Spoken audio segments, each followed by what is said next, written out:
Hello, everyone, and welcome to Save a Kingdom. This is our Level Up Advanced 5th Edition campaign. You're on episode 2. We're going to be playing the Level Up 5e system and continuing a story we began last week.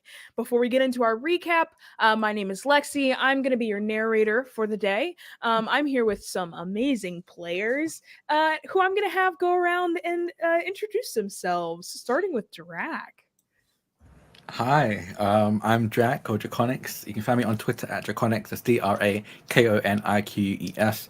I kind of do a bunch of TTRPG stuff all over the place, whether it's writing them and producing them or just performing them. So just follow me on Twitter and you'll figure out what I'm doing at any given moment. Because honestly, I'm not entirely sure until like an hour or two before I have to do it anyway. But yeah, today I'm playing Willow. He uses he, they pronouns just like me, Drac. And they are a Azima sorcerer. Draconist. I'm Draconics. He is a Draconist sorcerer using the collegiate background, I believe it's called. But yeah, he is a very... I mean, he's Willow the Dragon Slayer. I mean, there's not much else I need to say, really. Not yet. Willow the Dragon Slayer. Yeah, that's a good point. Yeah. The way that's the way he perfected saying his name. Yeah. Amazing. Hamna next. Hi everyone, my name is Hamna. I use any and all pronouns, and I am a TTRPG performer and producer. You can find me on Twitter at @shahid_, where I talk about all of the different projects I'm a part of. Like Drac, I'm on a lot of different stuff, so Twitter is the best place to know where I am. Pretty much anywhere. Today, though, I will be playing Yusuf, who uses they/ray pronouns. Yusuf is a birdfolk adept of the quick stepper variety. Wild and winged. Speaking of winged, we're gonna go to Savannah and Remy. All right. Well, let's see if we can get Remy on camera. Maybe. Oh, here we go. So I'm Savannah, manager of the Gate Pass Gazette, the main magazine for Level Up. And this is Remy. Oh, she's in camera. My cohort in crime, who mostly waddles across the keyboard and jumps on the spacebar when she shouldn't. And I am playing Piers, who is a Fey-touched Eladrin bard. And Remy, when she's bothered, is Thistledown, the sprite, who is mostly invisible and always opinionated. Oh my gosh, amazing. I can't wait. You can find me at Twitter at Purple Gnomeling, no E, and you can find Remy at Wreck-It Remedem. Oh, amazing. I'm so sorry. My puppy, I let him go outside and he just stuck his whole head through the bars, and I had a weird mom moment where like, oh no, but he's good. He's good. We're gonna pass it off to Madeline last but not least. Hi, I am Madeline. I use she and they pronouns everywhere online. I am at the Goose Girl. I'm the best, like everyone else. Twitter is kind of the best place to find me at the moment because I don't know what's happening with any other social media website. Everything is up in the air, but I do stuff on Twitch. I will be playing Rowan, who also uses she and they pronouns, and Rowan is a circus folk elf rogue, pretty badass if I do say so myself. You could say so yourself, but I also will agree. Pretty badass. That being said, I mean, we got to do a recap. So, Drac volunteered themselves to do the recap. I'm just going to hand it off to you, Yeah, okay. So what happened last week? Drac doesn't know, but Willow knows for sure. Hi, I'm Willow. What happened last episode was that I and my companions fiercely fought a dragon, and seeing that a dragon was on their back foot, truly losing, honestly, any longer. Are you editorializing my campaign? I don't know what you're talking about, Lexi. That's exactly how it happened. But we as a party felt sorry for this dragon. This dragon had built this bravado, this facade of how fierce they were. So we let them slay us momentarily, just to keep up that facade. And our totally fine fake dead corpses were pulled out from the was pulled out from the caves and caverns that this dragon kept their hoard in, by, I believe, Pierce, if I'm correct, or was it just our villagers? And we woke up totally fine, like on our own, in a tavern, surrounded by other people of the village, and we met. Was it Three Finger Jack? Jake, Three-Finger Jake. Three-Finger Jake, who absolutely trembled in my presence once they learned who I was, the Willow, the Dragon Slayer. And after we recuperated, This is wild. This is absolutely wild to take part in. After we recuperated, after we had some drinks, thankfully on the house, a lot of food, which we all scarfed down. I think especially Yusuf and Willow. We headed out and started shopping for clothes because we intended to meet the Lord and Lady, I believe, of the town. And we were in allowing the dragon to beat us, our clothing were in no condition to meet anyone of presence or nobility. So we went shopping for clothing. I helped everyone out with my incredible fashion sense. And everyone looks absolutely gorgeous. I believe some people got earrings and necklaces, and there was a very, very gay moment with. I do have to. You've been hijacking the recap. You do have to give credit to Miss Philomena and Rowan's moment where there was just a very gay moment that happened there. Something LGBTQ happened there. 100%. And there was some discussion. There was some discussion between Yusuf and Willow about why I want to kill a god. And I mean, it's kind of obvious why I want it, because, if it's a bad god, the god should be killed. But someone kept throwing like ball bearings at me while I was saying that. And apparently it was Isa, which I'm not entirely sure why would I kill Isa. They seem pretty cool, as far as I can tell. They're not a bad god, right? But as we were speaking, Pierce, of course, followed, I think, a butterfly and ended up somewhere else and overheard that. And stuck you with the bill for his hat. That is true. That you helped him pick out. True. Yeah. Overheard two kids and I believe an ogre or an orc. I think it was an orc. Talking about how one of their brothers have gone missing after they were taken by, remember this right, a centaur? No. Satyrs, I think. Satyr. This is really taken by amusing. Satyr. This is really funny. I'm glad it's not me, because Drake's doing much better than I would. But they were kidnapped by a satyr and taken into the woods. So Piers was like, hey, I have some main characters, which is what Piers referred to as constantly, which makes sense. I mean, I'm Willow the Dragon Slayer, and brought them over and said that we would help them. And apparently in return, they weren't going to pickpocket us, even though one of them tried, but I don't think he'll be doing that anytime soon again. But we, in faking our death to boost the confidence of this dragon, were a bit too tired to go venture into the woods immediately. So we went to get some rest, some well-deserved rest. And this morning, we're going to, I believe, start heading out. Yeah, everything's 100% accurate. Yeah. If you subtract 100 from 100. No, you got most of that right. Just really quick, Willow, how many hit points do you have? Oh my god. Hypothetically. I've got 120. Yeah. Sure. You're just lying now. Yeah. Most of that is accurate. If you did not get to watch last week, you can take that as your recap. That's pretty close to what happened.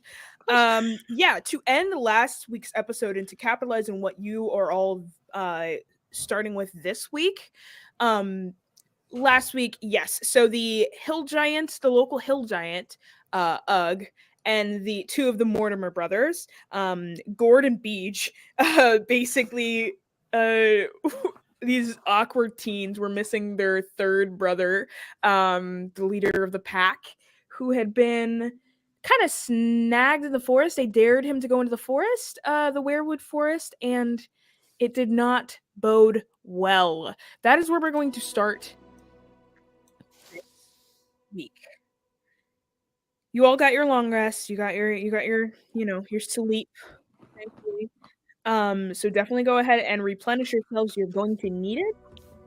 That being said, before we even dive in, if you are interested in this campaign, if you're interested in the story we're telling, there are only a few homebrewed elements, such as me making these kids awkward teens. But outside of that, we are playing an adventure path called To Save a Kingdom. It is live on Kickstarter.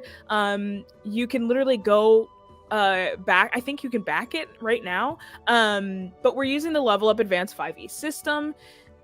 Level Up is basically a deeper, more flexible version of the 5e rule set that you already know and love. If you love 5e, but you want a little bit more depth to that rule set, you want more like interesting character classes, backgrounds, cultures, ancestries, Level Up is going to be the game for you. If you are familiar with D&D 5e, the rules will be simple enough for you to pick up as you play. You can pick up as you watch. It's really not that different. Just a better experience. Or you can check the rules for free in advance at I always do the W's wrong. There's so many doubles in W. www.a5e.tools. Very, very quick website that I will be using a lot tonight. That being said, how are we starting our day? How do we start our day? Who wakes up first? And why is it Yusuf? I was gonna say, I was literally about to be like, I think it's me. For once, that's a milestone. I always play characters that sleep in. So Nice. Congratulations to me. I do think that Yusuf is the first one to wake. I think it's ridiculously early, like something like either dawn or like shortly after, like an hour or two after the sun has risen. And the reason that Yusuf wakes up so early is that Ray likes to get a morning dance in. That is their morning routine, is they like to wake up and if they can, sort of with the first light of the sun, is a form of meditation for Yusuf. It is a form of prayer, a way to connect with Isa and to sort of set an intention and a sort of mental space for the day. Wonderful. Yeah, there's just this clarifying bright ray of sun peeking through the window as you wake up, and even as you sit and take a deep breath and just rest in your surroundings, in your situation. Your body still aches. It's the day after fighting a literal dragon.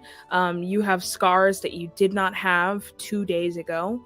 But there is rest still within your bones, within your body, and peace, knowing that you're still on the path that will help Isa in the end, and a path that helps yourself as well.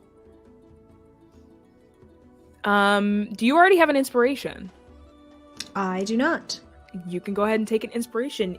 Your destiny and your source of inspiration, it's seeing your duty to the end, but your destiny is devotion. And I really like that committed, your commitment to that devotion.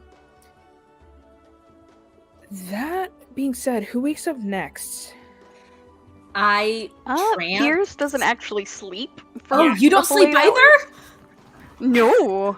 Look That's at true, us. we're both elves, so we've Yeah. just been, like, chilling. I think Piers has done that thing where he, like, stops technically being in trance after 4 hours, but then does that sort of like when you hear your alarm and you just turn it off and roll over. Yeah. Does that. So they're, like, still mostly asleep, hanging out in a haystack or something. Amazing. Maybe we wake up at the same time then. Just our trancing stops at the same time. 2 separate elves. And at 1 second, all elves wake up at the same time. It's like a simultaneous eyes opening all across the world. I think it's kind of like fucking hive mind. It's kind of like if elves are around each other for long enough, their trances sync up. I think. It's really bad, Jack, but also run back the Kickstarter. Please. Make that canon. Write that in. I'm writing that down right Sinking now. in sleep cycles, moon cycles, sinking moon cycle. Yeah. Exactly. Our trance is synced. I feel like there are some people whose trance is just more aggressive than others, and like everyone sinks to them. It's like it's like a moment of like who's the I don't want to use the word dominant, but like the elf with the strongest power, because if one elf gets up earlier than the other elf like is trying to battle to not have to wake up early. Who's the alpha sleeper? Not this. All right, so we've created an omega verse within the trance. Congratulations. I have no regrets. I almost clicked the end broadcast button. That would have been your hand hovering over the button like yeah, we did it. That being said, Willow, what do you do? What are you dreaming of that you wake up last? What am I dreaming of? Cut the stream. The approval of my father. No, I'm joking. I think it's kind of I generally think it's kind of so the way he sleeps very weird as well. Yeah. I think he kind of like makes almost like a hovel / nest with the bed sheets and pillows and stuff. Like he's like almost like surrounded on all sides by something soft or like pillows and mattresses and stuff like that. And I think in his dream, I don't know, I think he's very dragon-like. I think in his dream he's just dreaming about like walking through his home where he used to live with his father, and just kind of like looking at all the shinies he's collected essentially, and just being very happy and satisfied with himself as he's arranging them in the right spots and like dusting them. He's very particular in that sort of way, so I think that's kind of like his happy space in his dream. Yeah, love that. You are dreaming and you are in your dream. You are not a dragonborn, you're like a full dragon. And your father, you see him walking up to you, but it's that like weird video game thing where he's not getting any closer and you're also not getting any closer to him, but and he seems to be walking towards you with this judgmental look in his eyes, and you have all of this gold and all of these shiny things, and you keep holding it up to show him off in the distance, but he's not getting any closer or any farther from you, and you keep showing him more, and his expression is not changing. At what point do you wake up in this dream? I think I keep like pulling up treasures and trinkets that I've discovered on my adventures, trying to get some kind of gauge some kind of an emotion from him. And after a while, I think I start thinking like, okay, something's wrong here. He clearly can't see all these incredible things I have. So I yell out to him, and I think that's when I wake up, and I suddenly end up yelling outside of my dream. And I just say, "Father!" Oh, okay. Oh, baby. It was a dream. Yeah. You wake up and everyone else is already like it's truly waking up in a crowd. Like everyone else is already awake and moving around. You guys basically went back to the tavern and got a room there.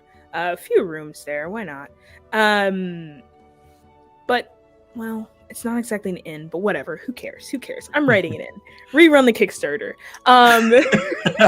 We change something. I Start hope over someone's again. taking notes. I hope someone out there is taking notes on all of the changes that Lexi has made. They very much. I'll make sure to put them into the errata. Yeah, they do have an inn, I'm pretty sure, or the tavern isn't it. Like, there's a place for adventurers to stay, but I love when my adventurers stay in the tavern. It's good vibes.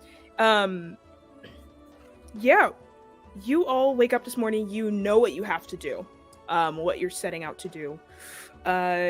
This time is yours. The day is yours. I go through a very rigorous morning ritual of like there's a whole process to it. It takes a good 30 to 40 minutes. Is there an internal monologue? If like American Psycho style, I need to know. In the morning, I put on my draconic moisturizer. 100%. 100%. It's so particular. He even measures there's a face wash, a scrub that he scrubs into his face and has to leave for specifically 3 minutes and 32 seconds. And he stands there in front of the mirror counting it down. And then when he counts it down to that exact second, he washes it all off. It's so particular. Oh my gosh. While Willow is doing... Sorry. No, sorry. Willow uses what? Willow uses the ordinary. The skincare routine is 10 steps and it's very extensive. You're 100%. And this is my... Three-finger cake. Let's go. Does Willow have a TikTok? I need to... Willow has he sets up his I don't know, sending stone. I don't know, and then puts up it's a get ready with me video. It just goes live, and everyone can get ready with him as he's planning on going through his morning ritual. Oh my god! Madeline, I think while no, Hamna was gonna say something. Oh no, it's all good. While Willow is doing his very extensive morning routine, I imagine that the way that I'm imagining this room that we're all sharing is it's the bedroom, and there's the bathroom kind of off to the side, and then maybe we have a nice little balcony or something, and I imagine that it's not too far off. And so with Willow speaking out loud as they're washing their face and everything, Yusuf is on the balcony, I think, finishing up probably the tail end of Rare Meditation, and I think Ray has been trying so hard to push out the sounds of Willow's morning routine, because we're just now starting to travel together. We only just met very recently. I don't think Yusuf is used to this yet, and this is probably the first morning that we've all spent together. And so Yusuf is just there and trying very hard to stay calm and stay centered, and you can just see the feathers on their face start to puff up every time that Willow is Then you put in the moisturizer, let that set in. That should take about 1.5 minutes. Once that's done, you get a Willow, sunscreen. Does you have to do all of that out loud? It helps me concentrate, and also I enjoy sharing the knowledge in case anyone else wants to pick up the ritual. It's great for the skin, honestly. Right. Not to be disrespectful or anything, but I think others also have a way that they would like to spend their morning, and perhaps quiet might be I'll whisper. wanted. And it goes right back to it, but whispers for a stage whisper, so it's not really any quieter. Oh my god. This is a hopeless battle. Is anybody else? Rowan, I actually, Rowan, what are you doing the day after? I mean, you saw Philomena. Yes. Don't talk to me about it. Oh no, are you going to put extra effort in this morning? Yeah. I do your hair different? I literally think the one thing Rowan does is she remembers that from a hot second ago when they used to wear makeup kind of every day. I think Rowan now just kind of is it's my face. I don't fucking care. Yeah. But after seeing Philomena, and Philomena's looking great. Philomena's looking beautiful. I think Rowan kind of digs through their bag and finds a lipstick tube that she specifically bought because Philomena said the color would look great on her. Oh, And- no. Yeah. And How am I supposed to function? I also, here's the thing.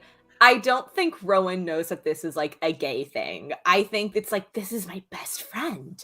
Like in the entire world. No, not joking. the best You're friend. No. joking! No, I It's love like- that so much for them. Me Yeah, too. so- I love it. Yeah, so like Rowan does is Rowan's like, I don't want to do like a bold lip, so they kind of take the lipstick, and you know when you like just put a little bit on the back of your hand and you take your finger and just kind of dab it onto your lips, so their lips just have like a kind of darker like pinky crush to them. Philomena was right. It looks great on Rowan. It looks really great. It like, you know, it makes her cheeks like a little rosy and makes her a little more approachable than like the standard kind of sharp-edged self. Yeah. But yeah, so does that and then kind of like tries to wipe it off, but there's like a little stain on the back of the hand. It's like just kind of does that in the mirror and it's like, you're looking good. You're looking great, Ethan. How? Yeah. My heart. What the fuck? Yeah. I hope Philomena gets to see you today. Oh, And, y'all. yeah, and Yeah. then they probably go out and hear this Drac just not what Drac Willow talking to them. So both Yeah. maybe. It could be both, who knows? But Willow just doing the morning routine and sees like maybe the feathers kind of poking out. But Rowan kind of likes chaos a little bit and will let the tension simmer.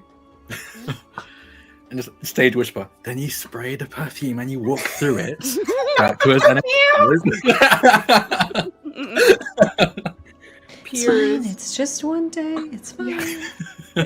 Piers, you know that light and time does not work very congruently. It does not work in parallel with how it will out here. Okay. And so what is on your mind the most is probably like, it might not matter when you get into the forest, but it also might be very important that you get in the forest right now. The moment of entry is probably the most important thing. Excellent. I'd like to think that Piers is going over like their mental image of the Weirwood and is trying to think of when the most dramatic lighting to enter the Weirwood from like the closest point to here would be. Yeah. And before all of that, like trying to give them enough time to get there and everything, strolls into the inn with a bowl of strawberries. Are strawberries in season? Maybe. And there's little Thistledown sitting on their shoulder, munching a strawberry the size of her head. Thistledown, you said chewing on a strawberry the size of her head. Mhm. It's very small. She is holding this and she's like, this is way too good. This is really, really good. You know you're going to give yourself a stomachache like that, right? You don't need to worry about me. It's a berry. Pierce looks dubious, but who is he to get in the way of a good time? Takes a huge bite. You know, like 3 more of these bites, and she's going to be full. But she just takes one belligerent bite just because you said something. Amazing. So, where are you going today? I'm just doing the shifting accents. I don't know. We decided this last It's fake canon. Don't Yes, worry. that's perfect. It's perfect. I love it. Let's see. We're going to the Weirwood, and we're going to rescue somebody, the kid. Someone else remembers. That's their job, right? Yeah, I wouldn't worry about it. It's not your job. It's not my job either. My job is to eat this berry. Good work. Takes another bite. Are yeah. the rest of y'all like still up in your room, or are you down in the common room, or? I think after dabbing on the little lipstick, I think everyone's like, that's good. And then kind of bounces down to a common area. Piers, Yes. If he sees you upon walking into like the common area, will offer you a strawberry. Oh, yeah. Thank you. I love these things. And then Rowan just takes a bite. It's a delicious ripe strawberry. Rowan, you hear Piers, you hear, that's my fucking strawberry! Why you put that away? How dare you! I work. Do not even. I worked for these strawberries. I was so long every single day. I'm so tired. I can't even. I don't see anyone else. And just like you just hear. I like to think that Yusuf comes down in the middle of that tirade from Thistledown, and because I speak Sylvan, I think I understand the like way that they're like yelling and ranting, and I think Yusuf just kind of like chuckles a little bit to themselves, but like doesn't say anything to Rowan, and instead we'll go up to Piers and say, "I would love a strawberry as well." Sure, you're saving Thistledown from herself, really. Oh, beautiful. Step up to me! Step up to me! You want some of And Yusuf goes up to Thistledown holding the strawberry. He says, "We can share it if you'd like." I need you to roll me a persuasion. Okay, let's see how I don't have anything for that. Nothing there. A 19. Ooh. Okay. Piers, would you say that Thistledown is easily persuaded to? I feel like there should theoretically be a bonus because there's food involved, because that is, the classic fastest way to her heart, in fact. Why don't you go ahead and roll for Thistledown? And we'll add plus. What are we doing here? I mean, would be like it wouldn't really be insight because I feel like Yusuf is like sincere. Yeah. What so is her I think stubbornness score? If Maybe you like a roll wisdom higher, save? Charisma save? We'll do like a wisdom save, and what it is, if you meet Yusuf's DC, if you get any higher than Yusuf's DC, then you don't believe. Yeah, if you get any higher, you don't believe that it's like Thistledown doesn't believe that it's sincere.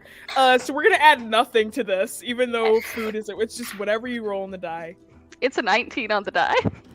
We tied! Oh my god, who wins? Who wins in a tie? I mean, Meets it, beats it. meets it beats, and yours is the DC, Hamna, so they meet your DC. Damn, so Thistledown's not It's buying like it. so close. She thinks about it. Thistledown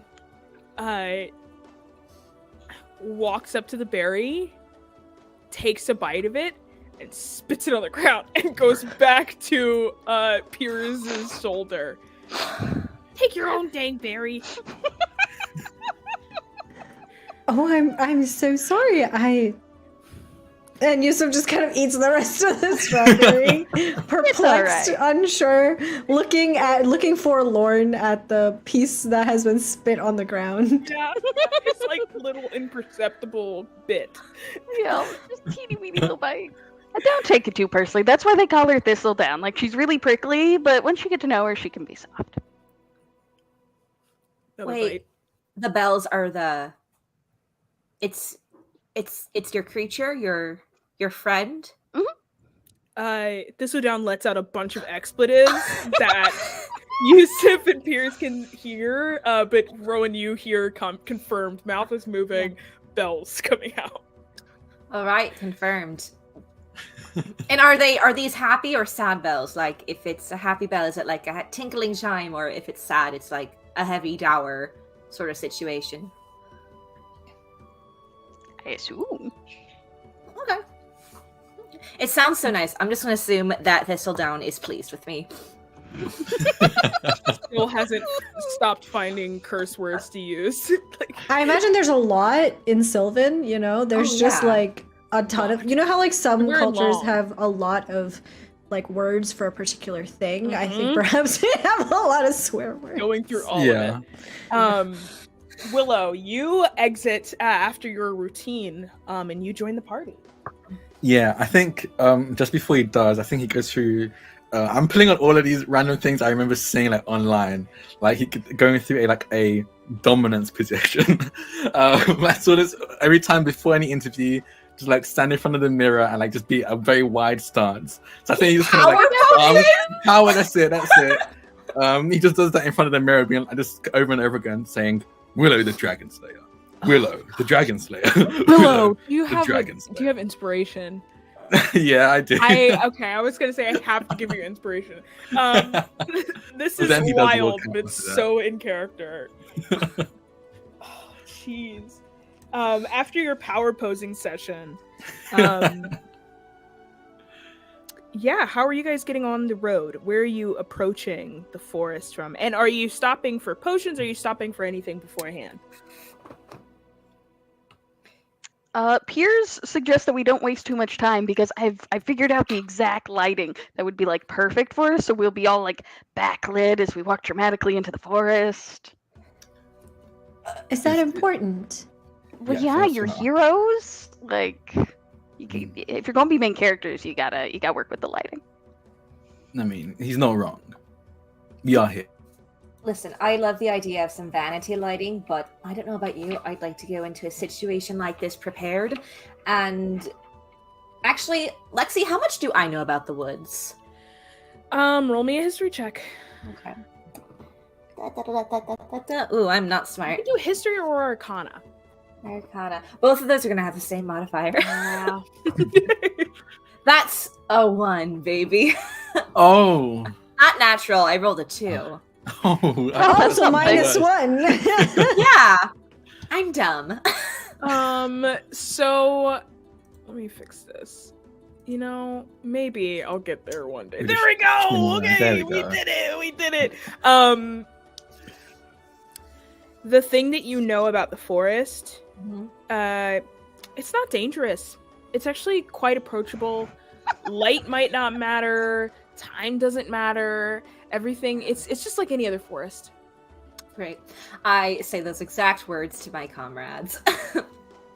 Sounds about right. Okay. Then I suppose we don't really need to prepare very much before we go in, so we could probably go now. Yeah. I mean, That's really, the what way. would you get anyway? It's probably fine. Yeah. Yeah, no, I mean, like... It is definitely dangerous, though. Well, if we do need anything, the town's just, like, right next to us, so then one of us could just, like, go back and get something. I don't know if that's a good like idea. why? I mean, because, well, 1, we'll split the action, and that's going to throw off all the pacing. But 2, also, time doesn't quite work right in the Weirwood sometimes. So it might be that one of us leaves the woods and then comes back, and it's been like a week for everyone else. So. Oh. Ooh. Oh, then maybe if time is different, we should bring, like, 1 potion per person. I think that makes sense. Yeah. Yeah, just in case. Yeah, just in case. That sounds like a good idea. In addition, would it be okay if we brought some materials to track our journey through the Weirwood? Just in case Ooh. we get lost. Oh, Good idea. We can get like What do I breadcrumbs have? and drop a trail of breadcrumbs behind us. I have 1,000 ball bearings we could use. We could drop ball bearings behind us. That's actually a very smart idea. Yeah, we could use. This is how you use 1,000 ball bearings, folks. I thought my breadcrumb idea was a good idea, but yeah, we can go ball We could do bearing. both. We could Exactly. drop a ball bearing and drop a breadcrumb next to it. Exactly. We should definitely Okay. get bread. Oh yeah, definitely. Like a sweet bread. Oh yeah, I'm in the mood for sweet bread. Pierce, where is the Maybe nearest have like shop? day old bread that we can drop. Oh yeah, for Sorry, dropping. what was that? My bad. Where's the nearest shop that we can go to get all of these items? Pierce blinks. My nose says that way. This is Can I roll survival to see if my nose properly leads me anywhere? Yes. Straight up. Unfortunately, I am not very wise. 12. 12. It takes you an extra hour. Y'all are walking around for an hour. But eventually you get to the right place. And it's not, you're broaching the time that you would need to be going into the forest for the light you would like. But you did it, and you got a nice little tour of the town along the way. I think Willow kind of has their hand on their hips and goes, "We definitely walked past this about 30 minutes ago." Well, clearly the best bread is out the oven now, and that's why I can smell it now. Oh, okay. But we gotta I'll hurry. buy the Come on, bread. Light speeding. Yes, no, I'll buy the bread. I can cover that. It's fine. Oh. I mean, does anyone else want anything else? We can get some more pastries while we're here. Pastries. I'm quite fond of pastries, actually. Me too, as Okay. well. So I'm gonna go in, just like push the door open, like I'm meant to be here. I'm a celebrity. Everyone be in awe of me as I walk in, and I walk up to the counter. Give me a performance check. Okay. Can I use the help action by playing heroic soft music behind him? I need you to make me a performance check yourself, and if you get better than a 10, then you may add the help action to your roll, Willow. Excellent. I mean, I rolled a This nat one 20. I'm actually good at. So. Ooh, that is a total for- of 24. Okay, so Piers begins playing this music behind, and the door swings open at the perfect time, and your entrance, even from behind, Yusuf and Rowan, even from behind, the entrance is regal and also like just daring, and the thought crosses your mind, just like almost like a whisper on the wind, as Piers, what instrument do you play?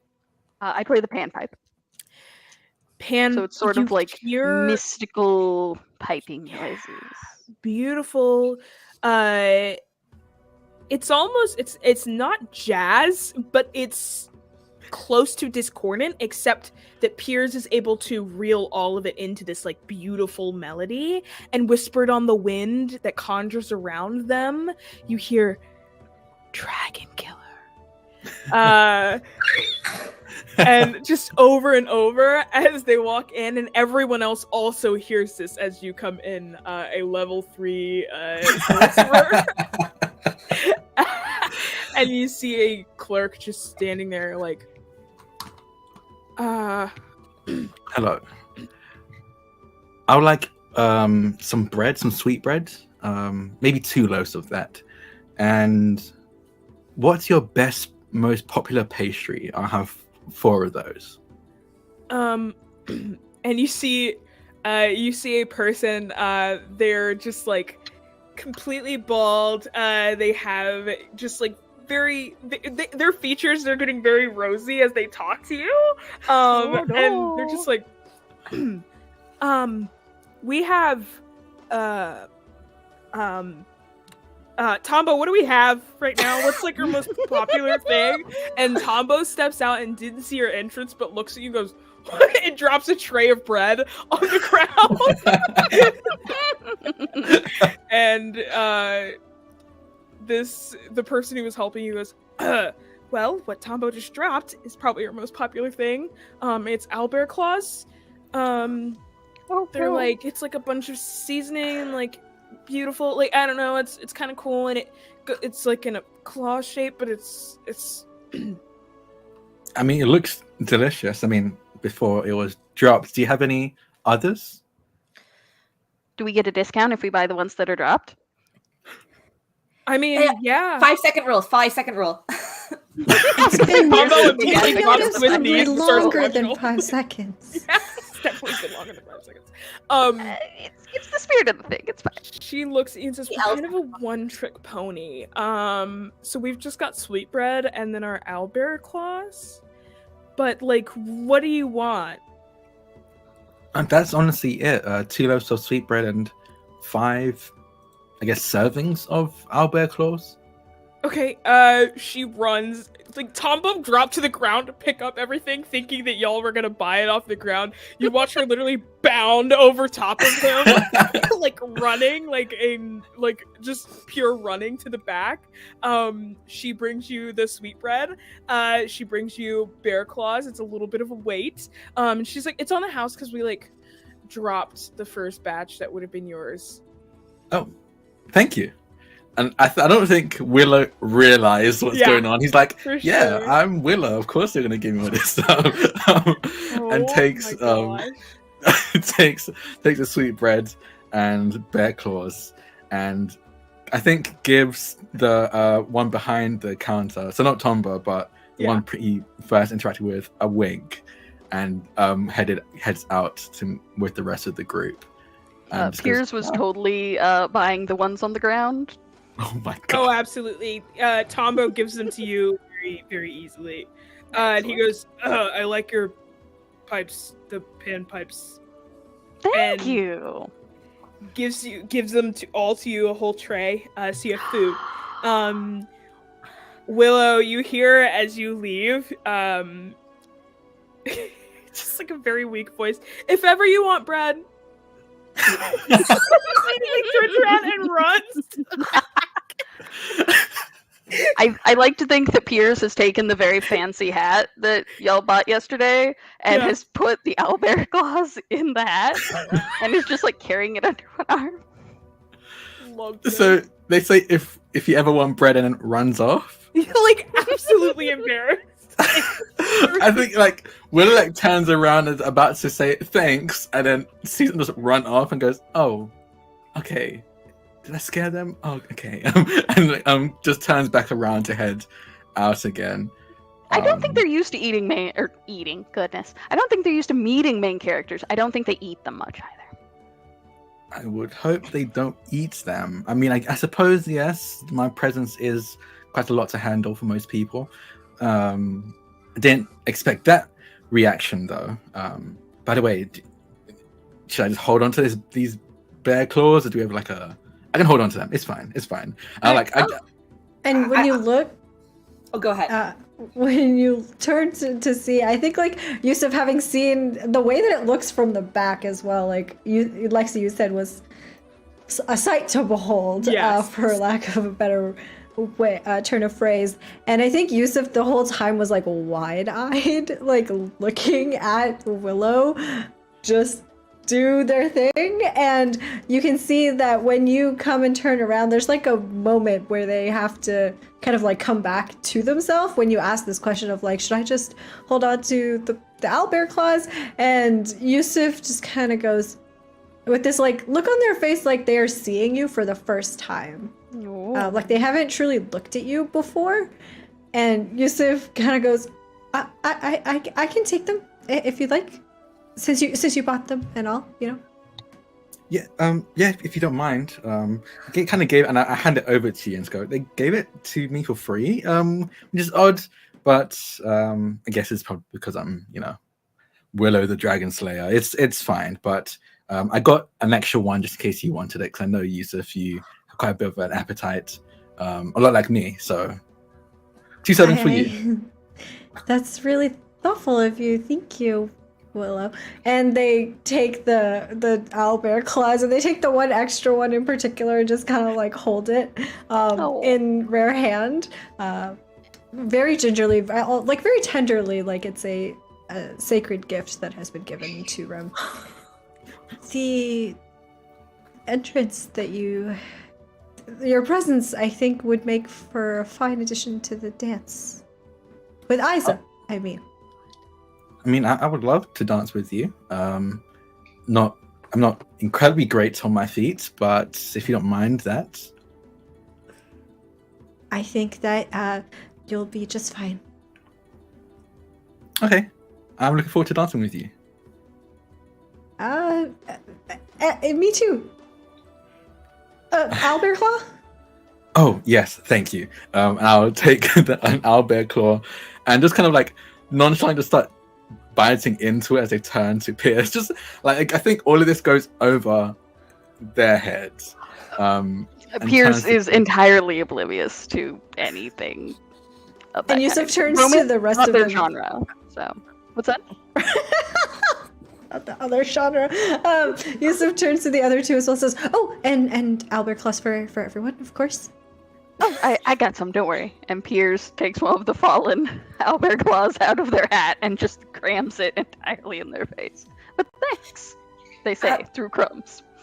Rowan gingerly takes an owlbear claw and looks at owlbear claw. I can't say it. And looks at Yusuf like, "What was that? What was that?" I don't know. Help me. Help me. Like, what kind of help? Say something. And I think These are so good. I love an owlbear claw. Yeah, they are pretty good. Yeah. I mean, I guess mine isn't that good. You kind of yelled how much you liked it. Is it always like filled with something different? Mine has Yes. jam in it. Oh. As you bite into it, it is this beautiful, wonderful mixture of cinnamon. It tastes like cinnamon and also like some sort of like pumpkin puree or something, like mixed into the actual bread. And there's just like thin layer of cinnamon. So when you bite into it, it's like pumpkin around the edges, but right through the center, cinnamon. And it's a wonderful, sensational delight.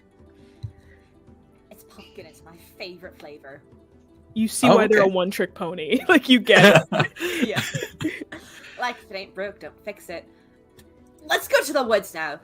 Yusuf, let's go to the woods now. Let's go to the woods now. woods. To the woods. Pierce. Yes. To the woods. Yes. Okay. Okay, y'all head to the woods. As you get closer to the woods, I'll describe kind of the setting. But first, the Weirwood, as you get closer to it, it is a forest of thick trees, deep, dark shadows, and pooled water at each step. If you notice your reflection in that water, it doesn't look exactly like you. Resting in the northern hills of Hengistbury, thick air permeates the forest, feeling almost like the moment before a lightning strike, but elongated. That is just, it puts every hair and feather on end, and that is what it is like to be here. You It's tingly. all, yes, it's tingly. And Piers, you're used to this.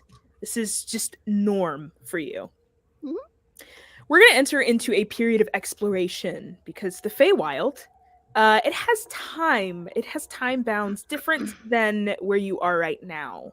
From what you understand and what you know, this place is as close to the Feywild as you're going to get. But it seems to be like crash landed here. Like as soon as you look, and it's almost like deep in the ocean, like deep out in the ocean, there's like the boundary lines of like I don't know if you've seen the pictures, like drones flying over and you see two different types of water literally crashing against each other. And you have like deep dark blue water and then bright blue water. It's like a boundary where the grass fully gets a deeper, darker green, where it feels like this place was like jam-packed here into the earth. This was a sacred place. It was born of powerful rituals, but it now is left broken and holding wicked power in pockets around the forest, and you have no idea what lies ahead. This being said, how this is going to go, we will have someone basically roll survival, and this will be the person who sets the pace for the party. I have done some pre-rolling of encounters and pre-rolling of weather and other things, but for the most part, you just kind of want to roll pretty high. And obviously, I mean, exploration gets pretty complex, but like, depending on the pace of the person who decides to make the survival check, it'll make perception checks and other kinds of things you might normally want to do a little bit harder.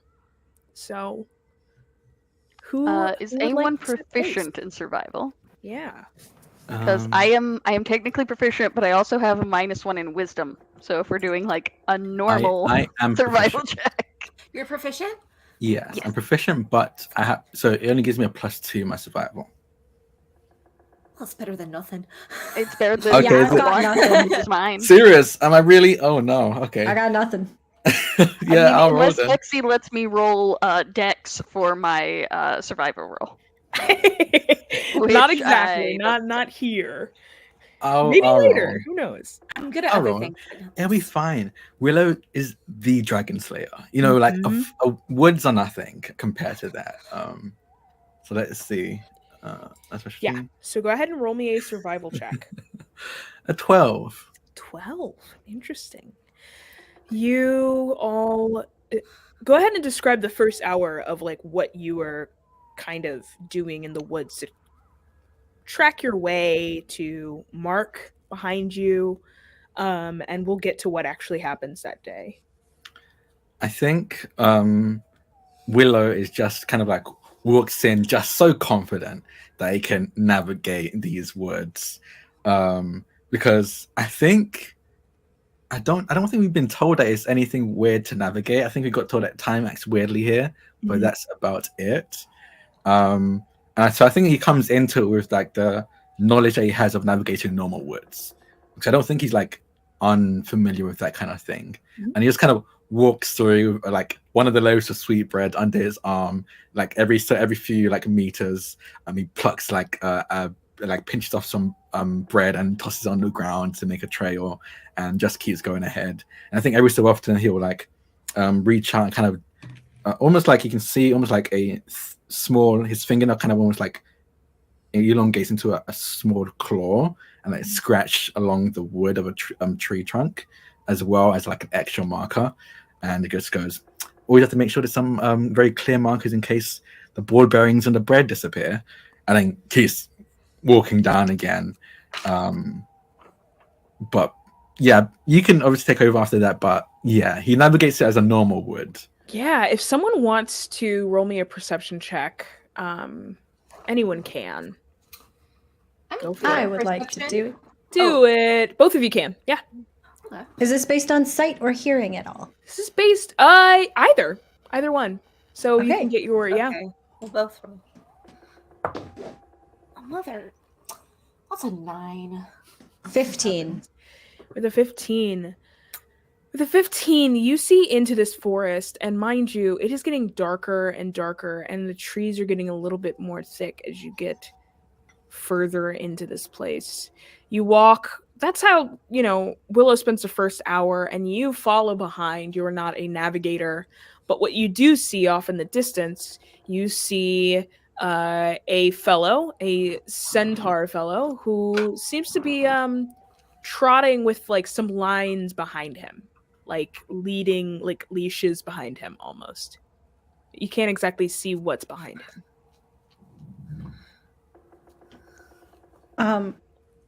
Yusuf is going to point this out to everybody in the group.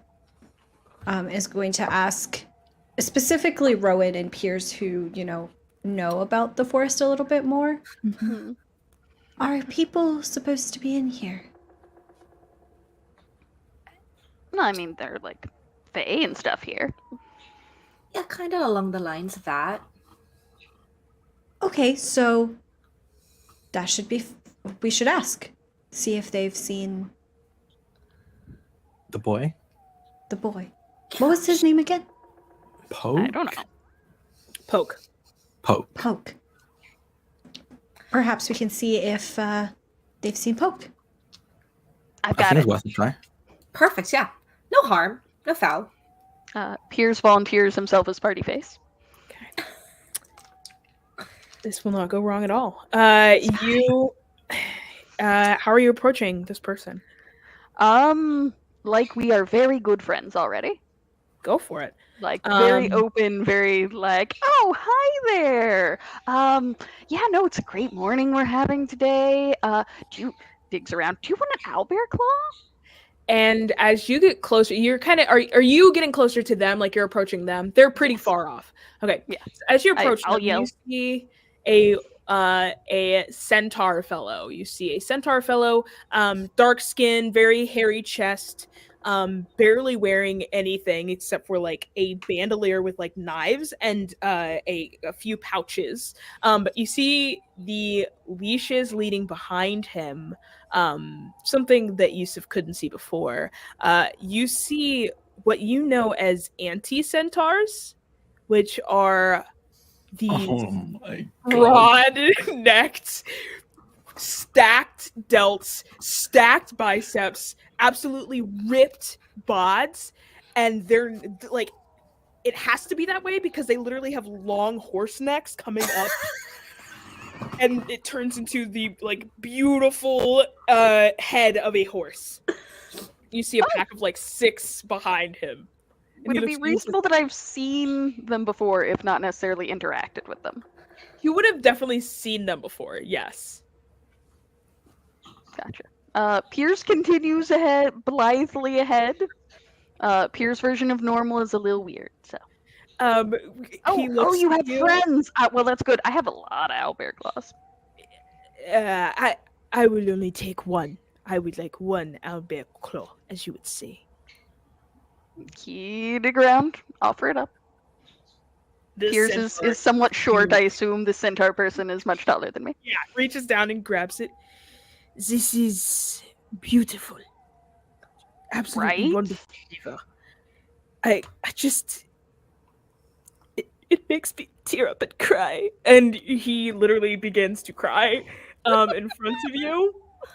And you see the horses, the anti-centaurs behind. They start stamping their feet on the ground like an emotional reaction in front of them.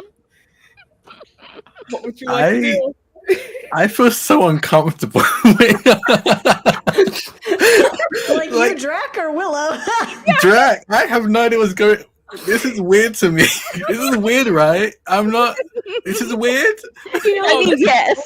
It's the scene in The Shining where Yeah. I'm getting sorry to bother you vibes. If anybody has seen that movie, with like, not to spoil that movie, but Piers nods sympathetically as though this is an entirely reasonable reaction. They are really good. And like digs around, offers the centaur a somewhat grimy hanky. Takes it and does a like flourishing, taps their eyes, getting rid of the tears, and tries to offer it back to you. I'll take it. It's fine. Yeah, gives it back to you. How many? No, I'm gonna ask that question later. Okay. Fully later. It feels like something where that handkerchief has been used by every Feywild you've ever encountered, like every Fey creature you've ever encountered. It is not. It's like a walk. It's well seasoned. It's a communal handkerchief. So, he looks at you and he says, "Have you and your friends? Are you lost?" No, we're looking for a child whose name I forget, who was stolen by satyrs. Interesting. I have not seen any satyrs along this road, but I have seen fawns, and they are a bit different. Do you think travel they in a know a group. satyr? Who's to say? Who's to say? I do think if you call a satyr a fawn, they get very angry about it. So maybe I don't Maybe really I'll just know. call them friends. It's very, very safe. And a bunch of the horse, like the anti-centaur, like they settle down. I hate it so Are much. they wearing clothes? Lexi, I need to know, are they wearing clothes? Like a loincloth. Like, That is so much worse. did you want me to say sexless Barbie doll? no, not sexless Barbie doll. Not the smooth, like. Absolutely smooth. round cheeks. They stand on their tiptoes. Yes, they stand on their tips. Actually, because technically, yeah, they stand on their tiptoes, but it's like, oh, this is gonna make you so much more uncomfortable. Am I about to make you... I want to make clear. This is like, like I'm Okay, fine. I'm like, this is the good uncomfortable. This is like the uncomfortable I came for. So perfect. They're because technically the equivalent of a horse's hooves being on the ground is similar to us being on our knuckles. So they are on their tiptoes, but they're like bending a little bit behind. They're like walking on their knuckles of their toes. It's really bad, but they're so strong. They're so strong. Cut the stream. Cut the stream right now. Cut it right now. Hovering over the edge. This image in the book. But you see these guys, and you see they have like wonderful like horse faces, but they have like human like hair coming off and going down the backs of their heads, to replace a mane. This is a sick little twisted creation from my mind. But if you would like a normal creation, a very based and very creative outside of my twisted mind, go check out the level of advanced. You two can play a reverse centaur. You two can play a centaur. Can't promise if you if the Kickstarter hits $1 million, just it's like $1 million for one homebrew race of like our ancestry of who play centaurs. The reason why it's $1 million is because that's how much you need for the therapist of whoever actually designed that. Whoever has designed that, they need to pay It's for that therapy bill. It's Lexi. Lexi has to be hired to... Like, do you want to play the version of a centaur that can't speak? Hey, no, it's like Kenkus, you know, where how they can only mimic. Maybe it's like that. And when they neigh, they do it with like human voice boxes. No, I'm just gonna This is nightmare fuel. This is actually nightmare fuel. Welcome to the Weirwood. Like, I gotta know, do they say neigh or do they make neigh noises but a human? They say neigh, but it's like neigh out loud, and it's very, instead of it being like, it's literally them going neigh, neigh, neigh. It's really bad. There's like 6 of them. You have different timbres to their voice, like different, you know. That's amazing. But your centaur friend looks I'm gonna at have you. nightmares. Yeah. Please, I invite them. Let me know how they go. Your centaur friend looks at you and says, I did not see any phones, but I saw satyrs up ahead. There is at least one, but you know how the Weirwood is. It might not be right ahead. It might be a little bit. Do you need a map? Yes, that would be wonderful. For sure. Thistledown.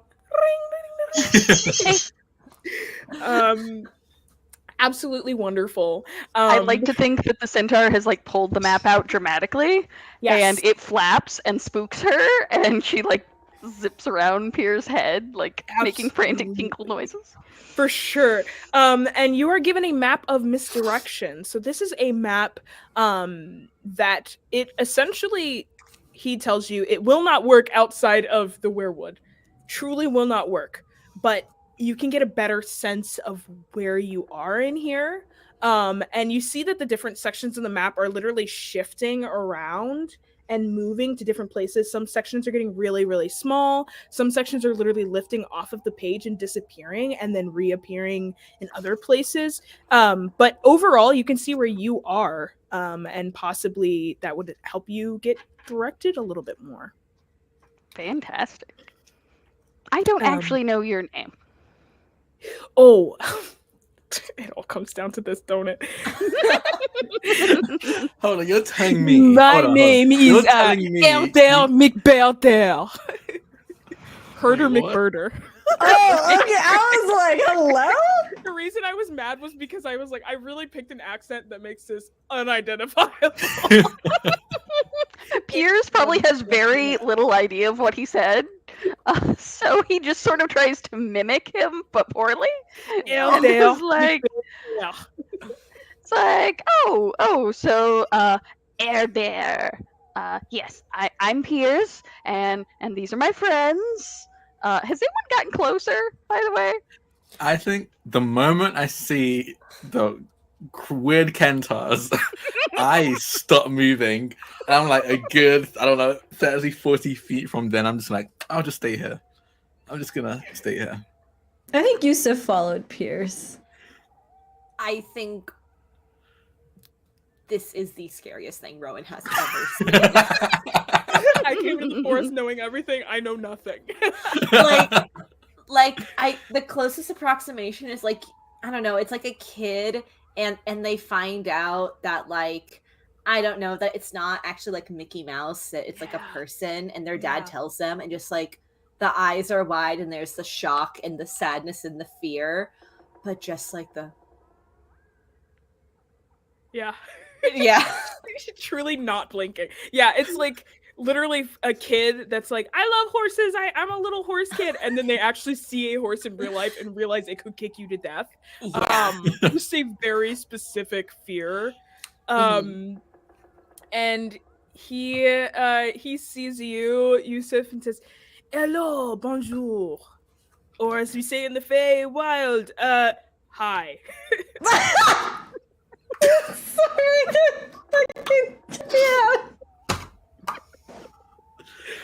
I can't believe you made French canon. Okay. Somebody had to do it. Nobody had to do it. This is a crime. Please. As we say in the Feywild, hi. Yusuf comes up and I think is not afraid, as much as I, Hamna, am afraid. I don't think Yusuf is afraid of these Kentars, and I think instead, having some relationship with the Valia. Am I saying that correctly? Yes. With the Valia, I think Ray is somewhat familiar with different kinds of ethereal beings, and knows that sometimes things in the Feywild are kind of weird. Although they've never been in the Feywild themselves before.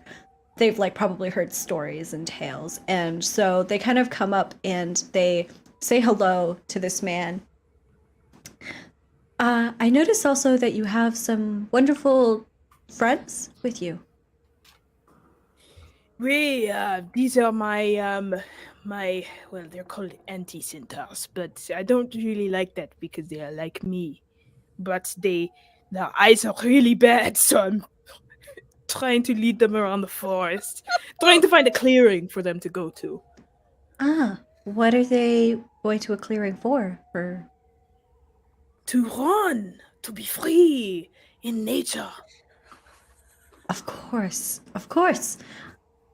Are they not free currently? Is something holding them back? He looks at the leashes. I mean, other than yourself, of course. Other than their terrible eyesight.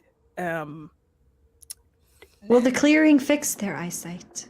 No, but it will be freeing for them to be able to run around and not worry about anything but maybe running into each other. You have such a strong vision for their freedom. I mean, but now I feel morally challenged. I feel like maybe I should not. I didn't mean Should I let the leashes go? Should I let them free in the forest? I mean, perhaps they could use their other senses to help navigate. I'm sure. Can you hear? And Yusuf turns to the Kentars. Make an animal handling check. Oh God! What skill is that? Is that wisdom? That's like a wisdom. Yeah, it's wisdom. Oh my God. I'm gonna use my inspiration to reroll this because that's bad. Okay, this is slightly better. 14. 14.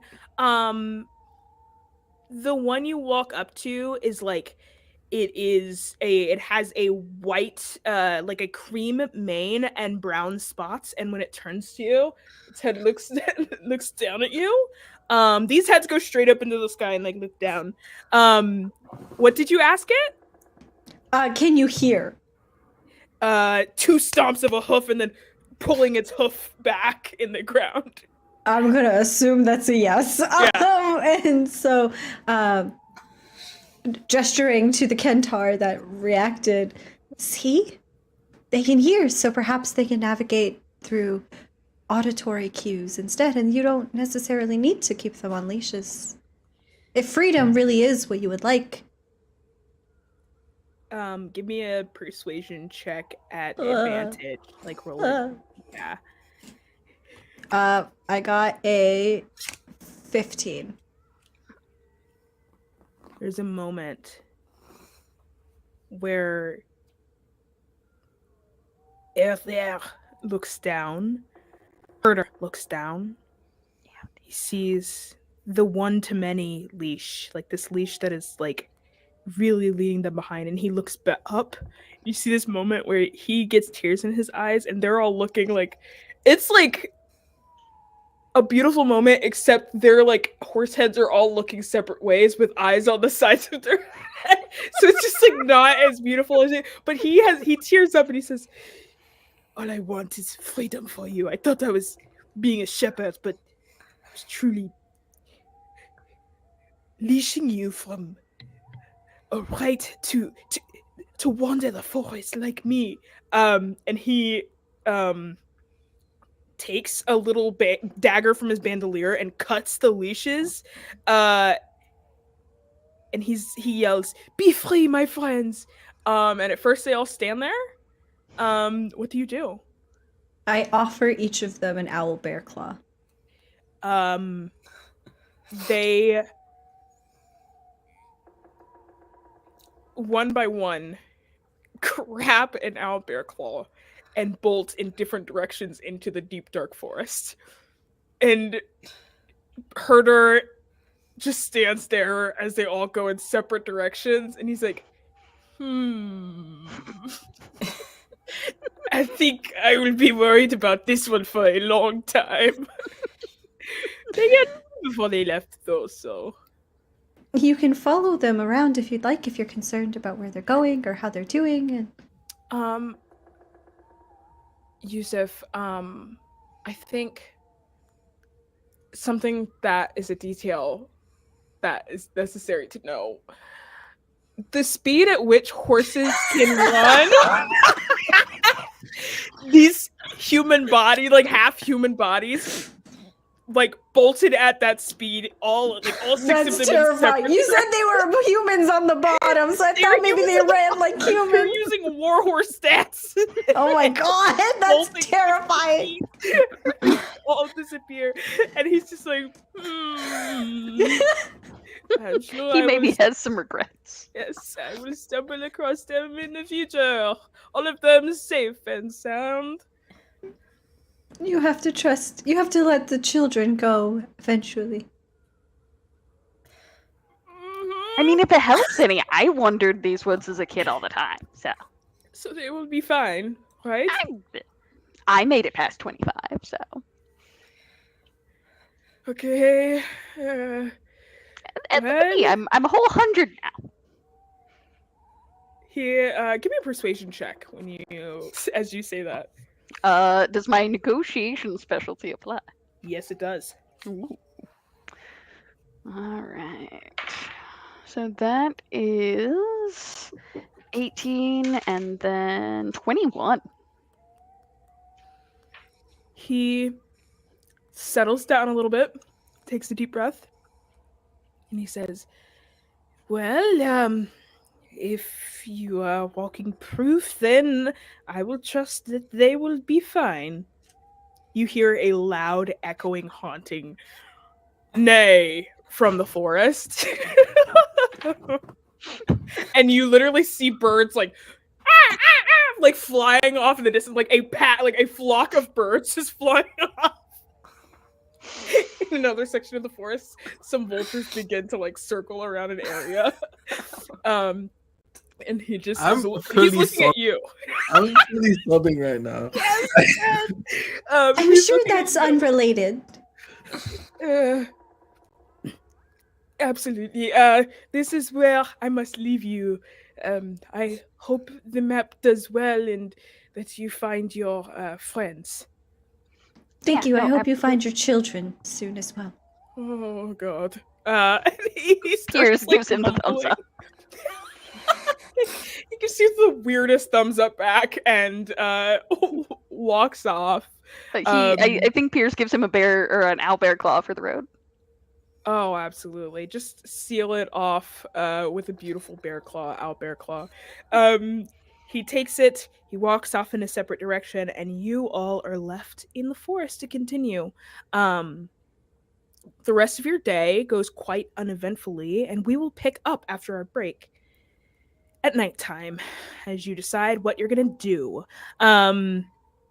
Thank you everyone for sticking around. We're just gonna take a quick break. We got 10 minutes, so let's do we'll be back in 10.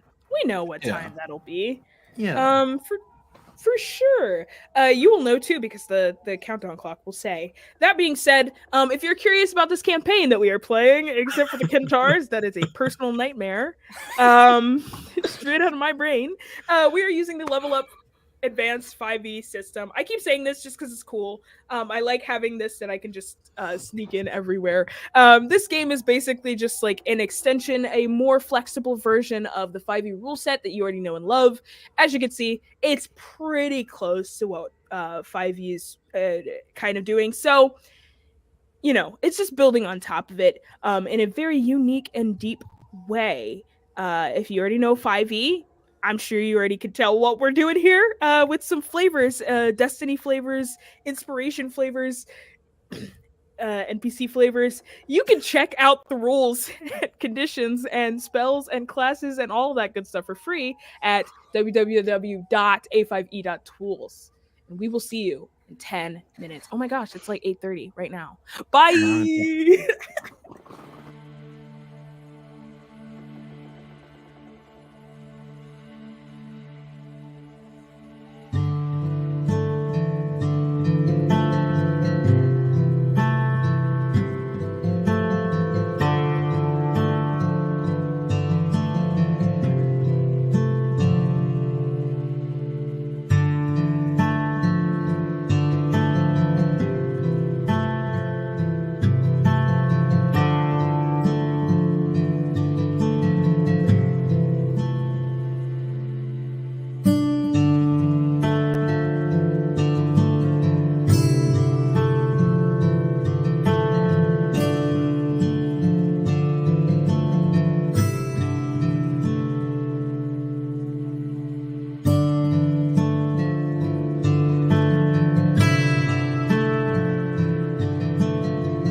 here.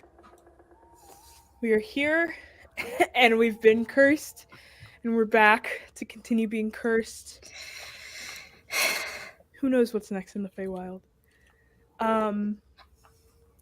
You all have the rest of your night. The rest of the walking, you do notice you would like to get somewhere. At least, like, you want to get somewhere soon, but you don't really see a lot of shelter, a lot of like anything recognizable. And even looking at the map, things seem to keep shifting away from you.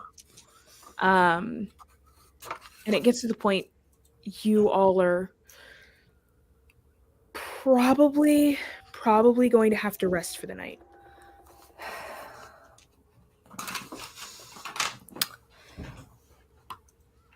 Looking around, does it look like there is anywhere safe or covered for us to rest for the night? Yeah, I would say there is. I would say that if whoever would like to take point on searching for that, you can totally give me either a survival check or an investigation, however you believe, you're kind of looking for that. Can I propose something a little weird and interesting? Yeah. So, I remember this because Katniss did this in the Hunger Games, but she slept in a tree. Mm-hmm. Are there low enough branches on the trees for us to be above the ground in case there's danger, but like not so high in, like, are there tree branches that we could essentially kind of like jerry rig sleeping bags into? Or sleeping cots? There's 2 Dracs here now. Somehow there was 2 Dracs. You didn't realize you had an evil twin. The Feywild episode is getting immersive. New character, guys. Oh my gosh. This character's name is Oak. Yeah. I was gonna say Wisp. Oak. Ooh, Oh, yeah. Oh, I like true. Yeah, I was going for Oak the is tree pretty good. theme because Yeah, no, willow that's pretty tree, good. oak tree. But no, I like Wisp too. I have a 10. I'm a triplet. Is one of triplets. I got Willow, Wisp, and Oak. Oak is really mad. Oak is like truly so like on a revenge bender because they just really, really wish that they had a W name. Damn, not this. So yeah, you asked if they're. So this is my question. Piers, I believe, was the person who set. Actually, no, Willow set the pace for the day. Yeah. What pace were you going? Were you going fast? Were you going Oh, slow? I was Were you going fast. going- I was going like, fast? I know what I'm doing. Let's go full speed ahead. How long are you guys walking? How long are you willing to walk? Am I still leading the way, or is Pierce leading the way now?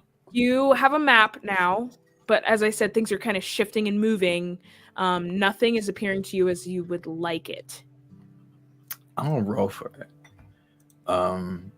So I think if I'm still leading the way, I'm overly confident in myself that we'll get there like just 10 minutes away, just 10 more minutes. It's fine, but it happens for like a good hour or 2 hours, I think. So you continue walking for 2 hours. Okay. Yeah, 2 hours. Christ. Go for it. Piers at some point volunteers that he has a tent. It's a little small though. Oh, we want to pitch up a tent now? Whenever we get there, I'm just saying. Yeah. A small tent. I mean, So, it's, like, it's would meant it for be one close? person, but like, if you don't mind a cuddle puddle, I can sleep in a tree. that's fair too.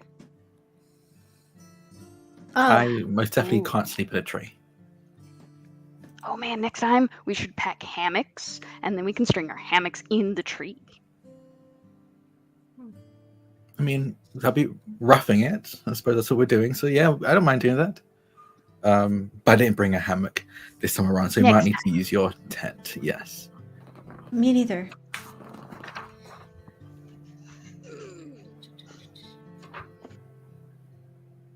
Then we walk for however long Willow wants to walk. Okay. Yeah. Yeah, I think this happens at the end of the 2 hours, and then I think we start pitching up that tent. Okay. Yeah. If you walk 2 hours, I will say the forest is not... there are particular characteristics of the forest depending on how long you've been in it. It is to the point now the trees are like lodgeable. Like you could climb up them and be kind of a little bit of a feat to get up them, but it wouldn't be too hard. I think it would be like a DC 15 acrobatics, athletics, if you would like. But you do notice that the second that it's being said, like, oh, well, it's a little too soon to talk about pitching tents, sun starts going down. If I may, if the trees are a little bit difficult to climb as well, Yusuf will spread rare wings and like fly up to just above the tree line, just to get a sense of like the land and like where we are, especially if everything's been kind of shifting around us. Like I just want to see like what is around us, and is it what's supposed to be around us based on the map that we got? Are you taking the map with you? If whoever has it is willing to let me, I think so, yes. Oh yeah, if you ask, Piers will hand it right over. Okay. You It's fly a bird's eye view. Oh my gosh. No. Piers does finger guns, even though, you know, he's probably never seen a gun in his life. Exactly. Yusuf, you fly up. And yeah, you're approaching the top forest cover of this of the trees. Everyone else give me a perception check. Okay. This has Natural to only 20. be a good thing. Whoa. Okay. Plus 5, so 25. Nice. Cool. 11. I also rolled a nat 20. Well, like, I feel like that calls for something a little extra. We got two both of nat the 20s. trees. I'm Rowan, you're Willow. Both of the trees got 20s. Look at us. Exactly. Oh my god, yeah. Yusuf gets higher and higher in the sky, and you both begin to notice rare size. They're just getting so much smaller.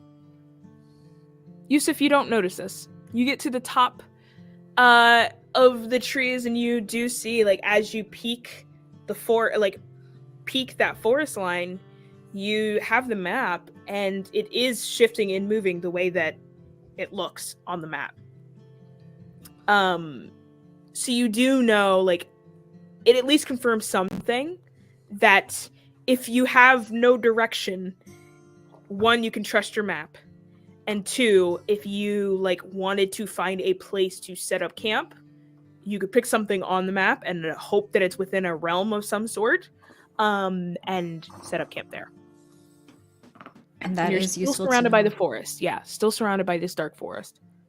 Just out of curiosity, do I see any of the Kentars up here while I'm up here? You Do I hear see another anything? neigh, and birds just flying off. And I don't see anything. Do I see anything unusual, out of the ordinary around? You know, out of the ordinary for the Feywild. Yeah, roll me a perception check yourself. Okay, let me try that. I hate the Kentars. I'm so happy weird. you created something everyone can get behind hating. Like, I got truly, a 3. Got a 3. No, wait. No, hold on. I got not a 3. Sorry. I got a 6. That changes Huge things. difference. Huge difference. You should have said that. You see black smoke off in the distance. And where the smoke is coming from, you see... Actually, no, it's not smoke. It's not smoke at all. You look out and you see in the distance, over a certain section of trees, like a black moss.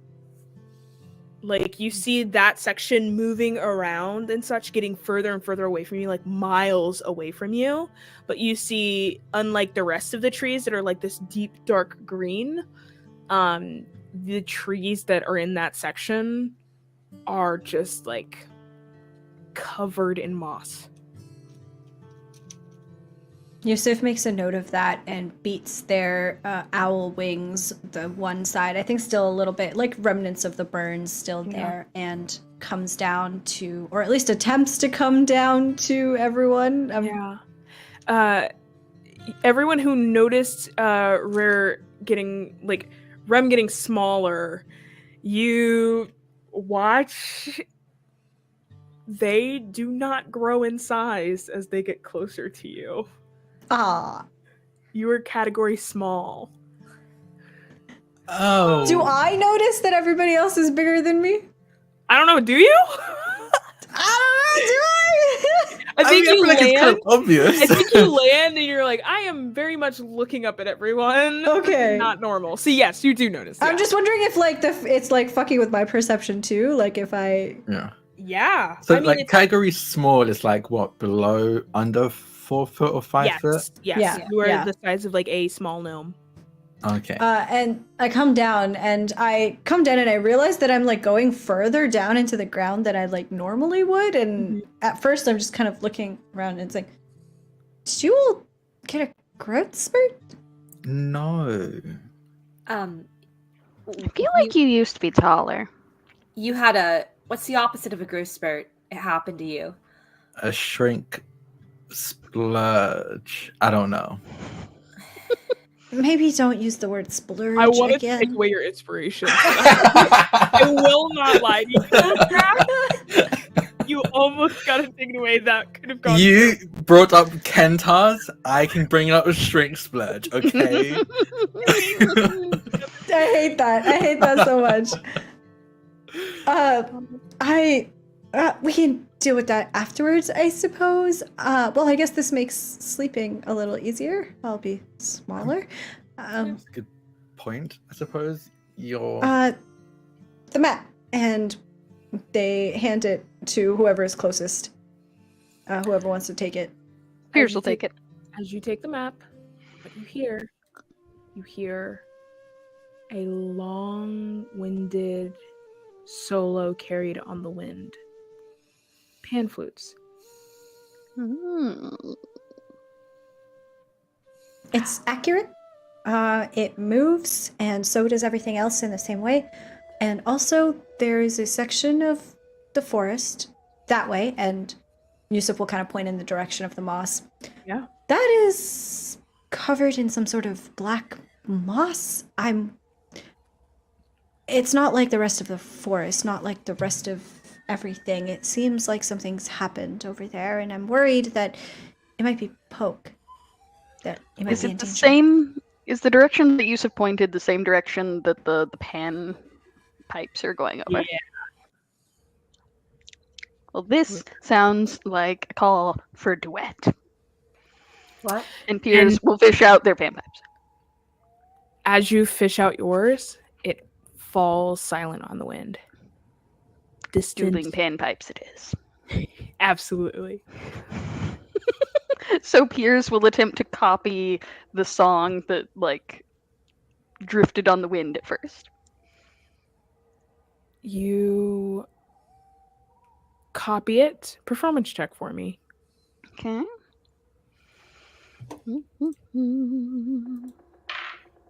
19. 19. You hear it played back to you, but just a little bit different this time. Almost like they're challenging. Yes. Piers will totally repeat that. No check needed. You, from the forest, from behind a tree, you see a gentleman. You see playing the pan flutes pan pipes, stepping out and like kicking and kind of jauntily dancing along with this melody, plays something to you and awaits you to respond. I will totally play back. Piers will look at Yusuf, assuming that, like, if there's dancing going on, that Yusuf wants to be in on dancing, and then play the response. And as you play the response, there is just this beautiful melody, like two harmonies, or a harmony that comes together as the two of you begin a solo, a very small, very short thing. But what you see before you, you see a, let me just describe, as I've written here, as actually, To Save a Kingdom has written the level up advanced 5e. The writers a level up. Like to be like, I wrote this. Here's what I wrote. I kind of rewrote it, but basically, wandering from the forest, you see a humanoid creature. You see a person. I would say that they are like, I would say that they are of like Japanese descent. Beautiful long black hair, but they have white goat legs, two white goat legs with short horns protruding from their head. You see a short tail, and it is playfully like swishing around with excitement as they also finish this solo with you. But you see beautiful black long hair falling gracefully around their horns and ears. They put down their pan flutes and they look at you and just say, "A fellow flautist, I see." Yes. Wonderful, wonderful. Your playing is divine, exquisite, Oh no, yours too. remarkable. Big fan. Very nervous and just kind of clears their throat. They're just they approach the party. Are any of the rest of you flautists? I'm actually Use of proficient in dances. flute. Yes, I am proficient in flute. Nice. What am I pushing in? I don't have a flute with me, but I Oh, can I'm play it. also proficient in flute. Wait, I just looked at my character sheet. Wait, yes. So somehow we are almost a party of flautists. I'm not proficient in flute. Well, it's not too late to change that. Weirdest thing I've ever seen in my life. Wow. What are you doing in the Weirwood so late? We're actually looking for someone. Have you, by chance, come across a young human boy, red hair, kind of a bit? I'm like, you know, when you describe someone, but there's like a biased description to it, kind of just like a punk, but has like a way with authority, but has a real good heart underneath it all. His name is Poke. Yeah, I should have led with that. His name is Poke.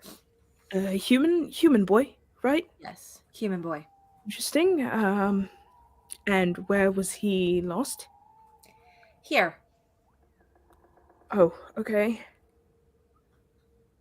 Was there anything else that I should know about, that I might, just in case I've seen him somewhere? Well, let's describe that there were some folks with goat legs. Yeah.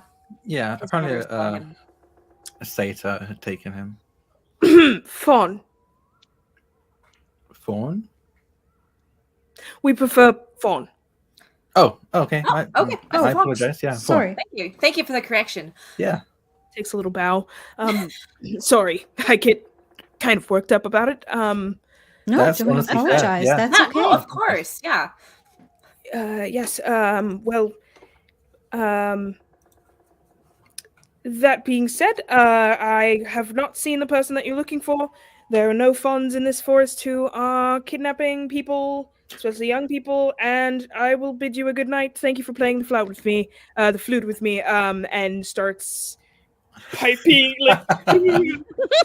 Can I do Their an outro? insight check on this person? Absolutely, please. That seems so I'm suspicious. also going to roll an insight. I am going I got to cast... a Oh, sorry. You can I go got a first. synthetic 20.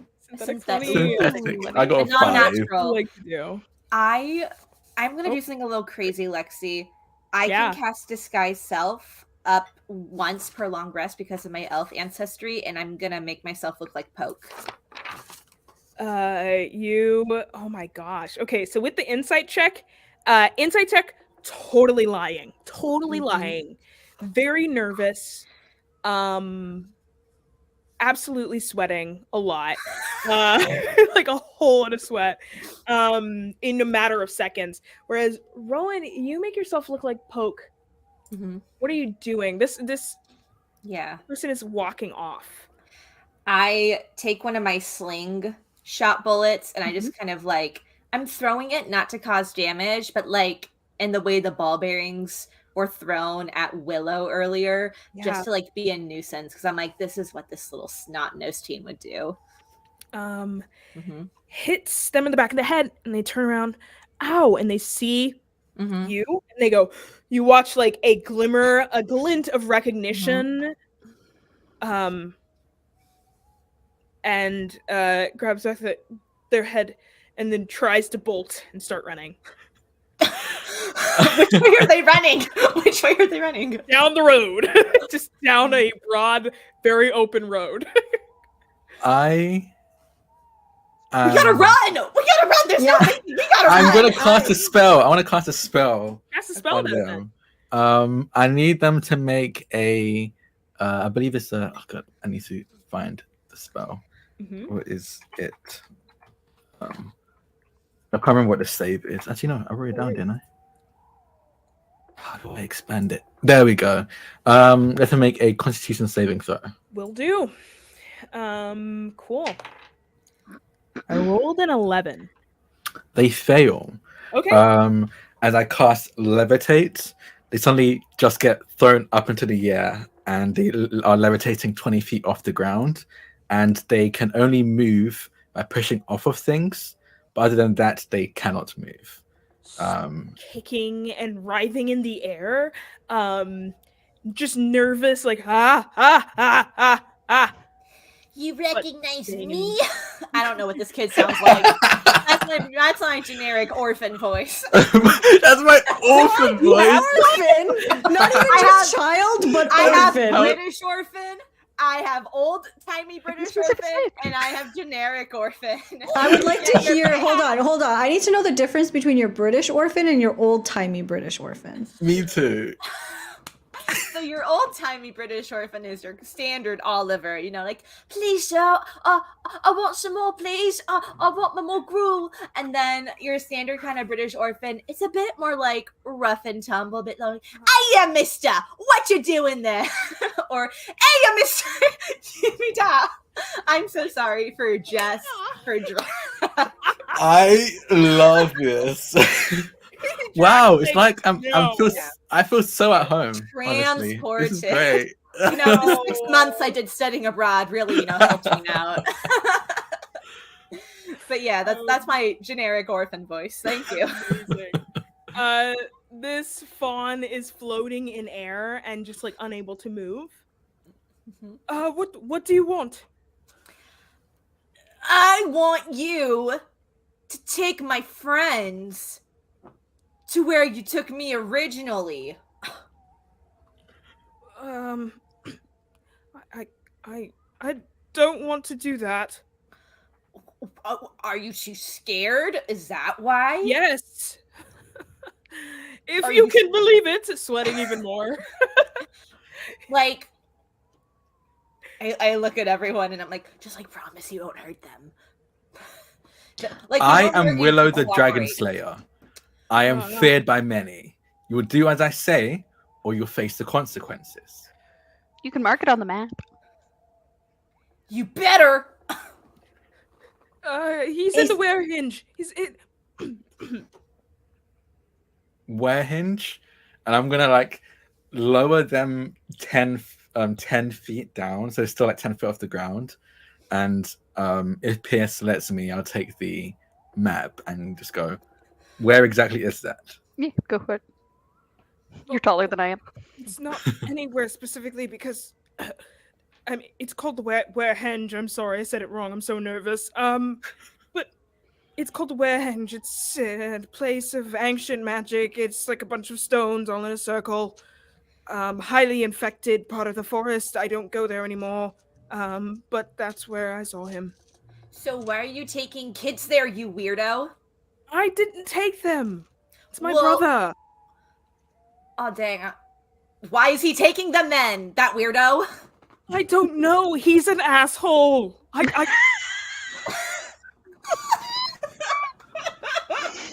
We all have those in our families. I understand. truly the worst of us. Yes. I don't have that, but Wait, do you have, like, a vendetta against your brother? No, I'm actively trying to avoid him. What happens to people when they go into the Warehenge? You said it was infected. Well, he did that. He has this thing that can show you your future, your fate, your destiny. I don't know, something like that. He's telling people that he's an oracle or something, but he's just a big storyteller. And if you go to the Warehenge, I mean, anyone can use it, which is why no one will stop him. It's used for rituals of all kinds. But nothing happens to you. He's just made it into his lair. Is he hurting people? He's going to hurt your friend. But why? He's just a child. Hasn't done Yeah! anything wrong. Exactly! He's got a ritual he's doing. And he needs, well, I don't know what he needs, but he's almost got everything he needs. So that's why I'm running. Because it's my brother and I want to escape our family legacy because, maybe I can change my last name. Well, I guess I don't have a last name, but You could give yourself one. I could. And then no Ooh. one would know we're connected. Exactly. If that's what you wanted, you could reclaim a new identity for yourself. And I could run away forever. Oh, well, maybe not forever, but No, forever. He's gonna do terrible things to this forest and the lands around it. ooh, So why aren't you stopping it? Because I'm afraid? Well, like, other people live in this, like, forest. There's some, like, real fucked up horses that we saw. They live here, and I bet there's, like, a bunch of other fawn. Are you that- talking about the centaurs? Because they're really not that mean. They're not that fucked up looking. No. Oh, God. And I think just, like, the pain of just, like, it's like after The you psychic see, like, damage. Yeah, the psychic damage of thinking about that, I think, just kills the illusion. Yeah. of really the thing. It's like, oh, fuck. It was actually horrible. But it all you need to know: the top half was a horse, bottom half was a human. You let the anti-centaurs are loose? In were the they not werewolf personally right now. supposed to be? Okay, interesting change of plans. I think that facing my brother is probably less scary than whatever reality we're about to be in with the anti-centaurs loose. Wait, what I now? am terrified now. I thought they were Oh. kind of sweet. What? They were really creepy. You said they were. They're just Really? creatures. They seem like perfectly They're just normal animals. anti-centaurs. I mean, I gestured to this fawn. I mean, the fawn is more down for evil ritual than dealing with these anti-centaurs. So I think something's wrong here with you convincing them to let them go. Maybe it's like do one thing at a time. First, we take care of the ritual, which feels a bit more imminent, and the anti-centaurs are more of like a wild animal, I guess, at this point. Yeah. There's nothing we can do, so I think we just take on whatever Sorry. comes from this point forward in stride and hope that we never see them again. I'm You should- sorry, I didn't realize. It's okay. Yeah, What's your this name? really didn't seem to be any indication that was a bad plan. They're highly deceptive, and many of my brethren have fallen at the hands of the anti-centaur. Can they actually see then? Are they not like... It's not their sight you have to worry about. And you remember the skipping of their feet? Just like rings in everyone's ears all at once. Can they smell you? Is that it? Is that how they find you? I don't want to find out. I will take There's- you wherever you need to go. I have been walking all day. I do need to rest, but You can rest with us. Yeah, you can join us in the tent. What's your name? my name is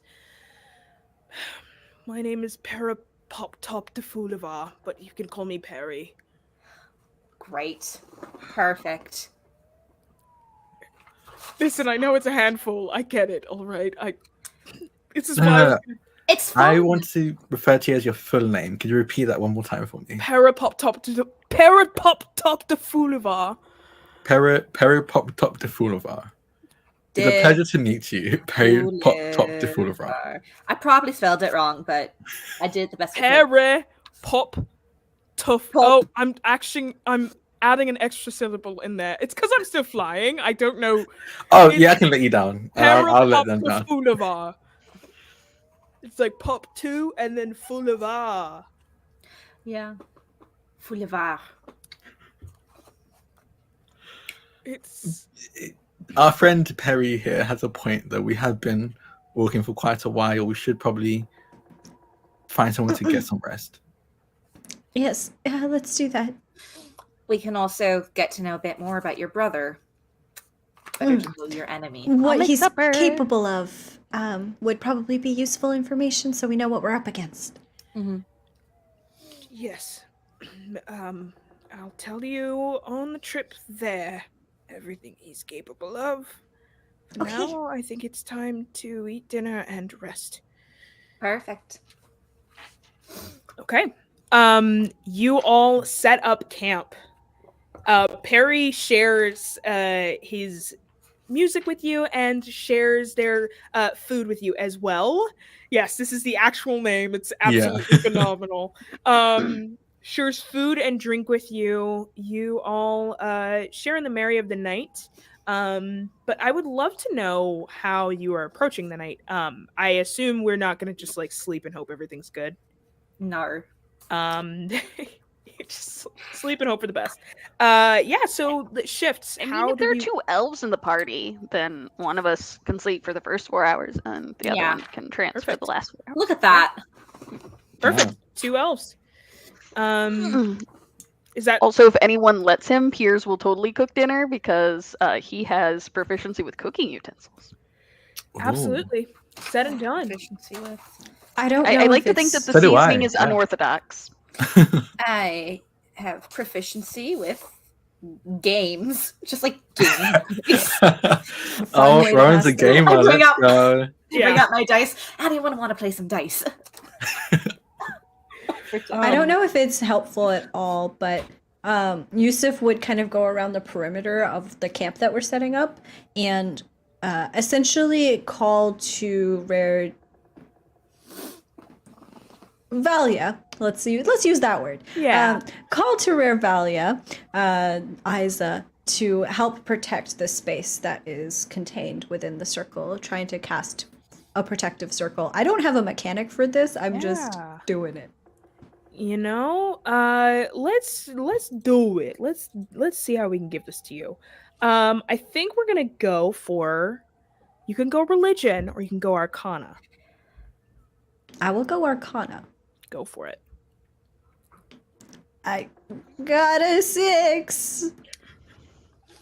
I think that it's not a failure.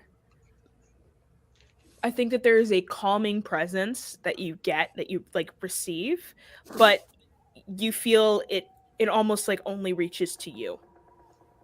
It almost doesn't reach the perimeter like you wish it would. But you're also not sure. There's a bit of trust there that needs to be given. but nothing seems to be wanting to broach the perimeter as you walk in. Okay. So, what is the sleeping situation? Is my question. We have a single tent and Yeah. 4 people. Mhm. Yeah, I'd love to know. Technically, we have 5 people because we have. Worth I'll exploring. sleep outside. I can do it. I'll sleep in a tree. I'm gonna climb up a tree and just position myself in it. Go And ahead then we give always me an have one athletics person check. on watch. So Yes. that gives us 3 people in the tent. Yeah. So, quick question. I have a skill called Agile Athlete. I'm just gonna read it to you to see if this will affect the Yes. climbing. I gain an expertise die on athletics checks, and a climb speed is equal to my speed. Climb speed equal to your speed. Yeah. So I can climb 30 feet. Okay, cool. So Go for roll. it, yeah. Okay, I'm gonna roll athletics. Oh, I didn't put I have an expertise die on athletics. I should do that. Yeah. Yeah. So, oh my god. Okay, so that's a 12, and then my expertise die is a D4. So, oh, that's a 14. Nice. Okay, yeah, for sure. I think it's not hard for you. I said DC 15, I believe, but I Mhm. think that it just takes you a little bit longer to get up the tree. It's not. Yeah, I'm not in a it's rush not or a failure. anything. Yeah. I'm not rushing. You make it to the top. Are you first on watch? Who's first on watch? I don't know. I'm Piers, what do you want? What do you want, Piers? I mean, if you don't want to keep watch up on the tree, I'll take first watch, and then you can come down from the tree for the second watch. Okay, sure, yeah, and I'll just spider my way up and down. Perfect. I love it. Nice. Mhm. Perfect. So Piers is taking first watch, I believe. Yeah. Mm-hmm. Go ahead and roll me a perception check. Everyone goes. Where first. is Alright. Perry sleeping? Perry is leaned up against a tree and is able to sleep like that, Okay. and just has like a blanket of some sort. And I think that they have like a tiny little kit on their back that they're using as a pillow. Okay. That's a also- 7. That's a 7. A 7. I do have dark vision. Okay, yeah. Oh, actually, can I ask real quick? So my elf heritage ability is that I can roll a die at beginning of session and then sub it in Yeah.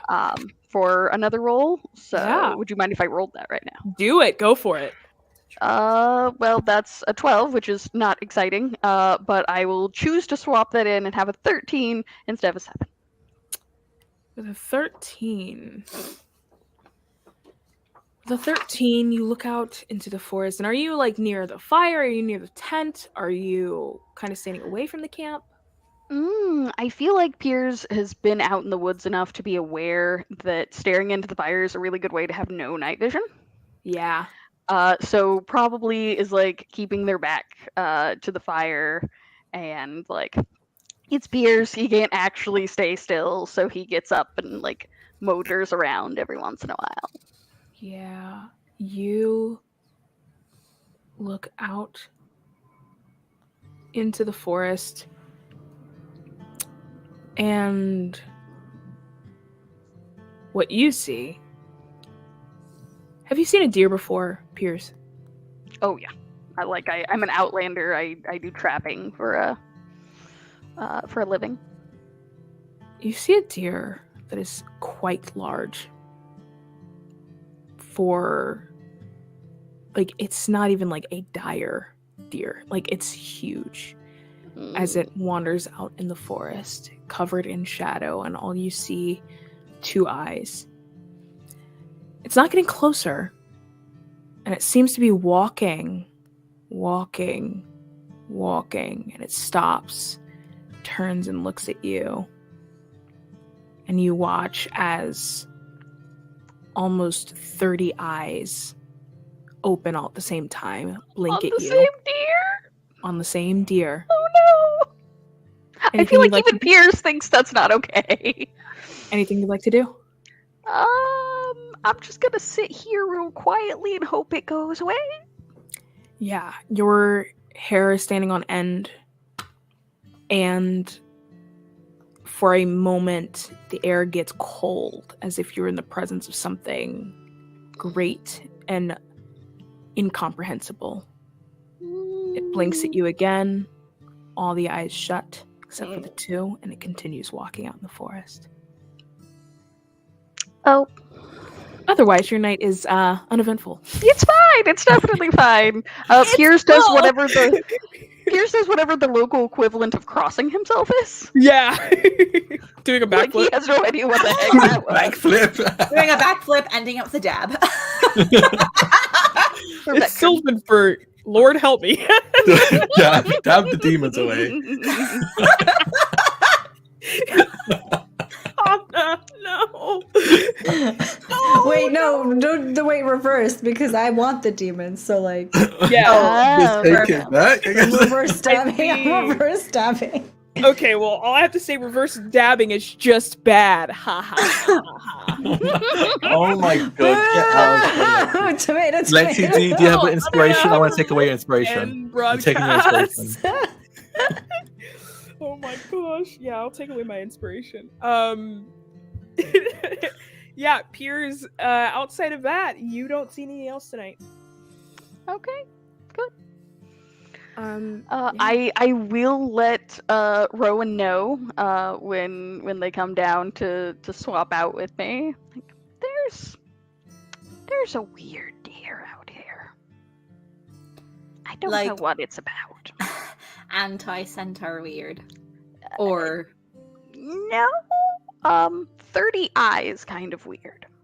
everyone was like, oh, that's no problem. Okay, sure. Yeah.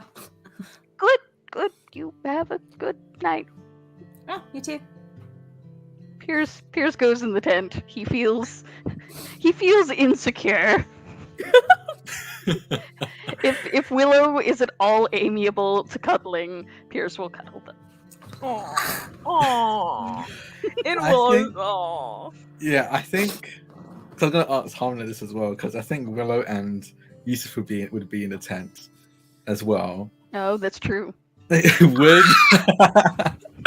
is Yusuf? I think at the very least in his sleep he's a cuddler, but of course above game I want to ask: would Yusuf be okay with potentially cuddling? Yes. However, so two things. One, important to keep in mind, Yusuf is small right now, right? It's Yeah. like it has shrunken down. It's little. Yeah. So you've got like a little tiny like Oh no, an Yusuf to cuddle. arm. Secondly, yes, but I think because of everything that has happened earlier today, Yusuf kind of like stiffens a little when you cuddle them in rare sleep. Yeah. Not because they're uncomfortable, but because they're like Yeah. gay panic. I don't know what to do right now. Yeah. Kind of thing. I'm like, they're not really sure if they're supposed, especially because if you say that it's like in Willow's sleep, Yusuf's like, I'm not sure if I'm allowed to like reciprocate or if I'm Yeah. just supposed to be. So I think they just kind of stay as still as possible. It's like when a cat cuddles you and you know that if you move, they'll leave and you don't want Yeah. them to leave. And so Yusuf is doing that. I think when Pierce walks in, it's like the same energy as what seeing a dragon curled around their hoard. I think it's kind of like, this is mine, love this is that. precious, do not touch kind of vibe. And- So is Okay, that's a little fruity. Willow That's going a to be the little meat in that sandwich? Oh my Um, gosh. Yeah, and you hear like definitely Yusuf, and I think of course Pierce when Pierce walks in, but like a very low kind of rumbling breathing, like again a lot like a dragon breathing. Is Willow? Is Does he like Willow run warm? hot? Is he warm? Has to.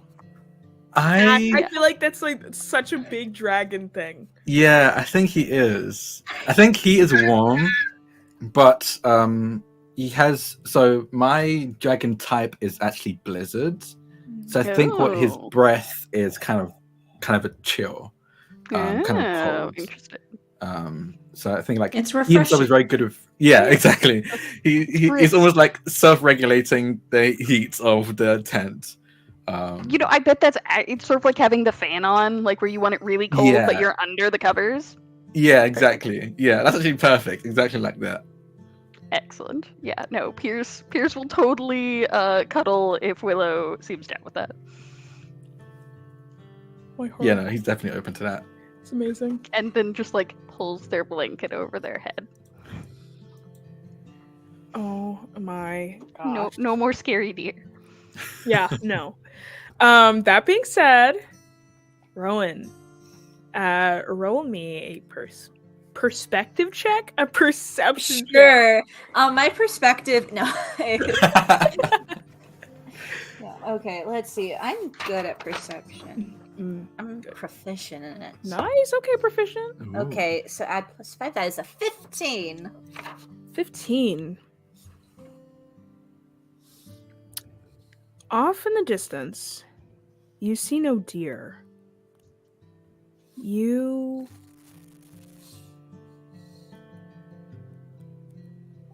hear crying. You hear sobbing. It's not regular crying. It's like deep, profound sadness crying. What direction is it coming from? Direction in a forest such as the one you are in is meaningless. Exactly. But it does seem to be like, it's almost like wherever you look, that's where it seems to be coming from. Just like a very timid kind of like, hello? You don't hear any response. Just continued crying, sobbing.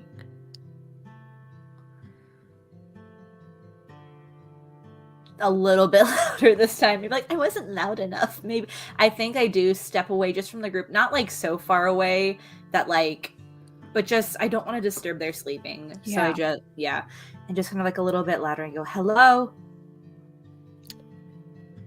You, in front of you, you see coming out of nowhere a tiny, small will-o-wisp, bawling, absolutely crying. I'm like torn because like there's definitely like circus lore where like there was like a carny who had like a patched up eye and is like, don't fuck with these things, trust me. But then like it's crying, so everyone's like, oh no, baby. Roman's like, I'm not gonna touch it, but then kind of says out loud, I mean, like, I'm here if you need a chat or anything like that. As if it can talk. It floats towards you. I take a step back. That's a little... Okay. That's a little aggressive. It floats towards you again. I take another step back. Starts wailing. Can I do some sort of check? Because also, like, Madeline's Fae stuff is going, like, bonkers. Okay. What kind of trick should I make? You can do Arcana, you can do... Or what are you trying to... Are you trying to understand what's going on? Understand, but also there's a little part of me that's like, I think there's something a little more sinister to what this is right now. Yeah. Mm-hmm. Yeah. That I think would be... You could do history for that.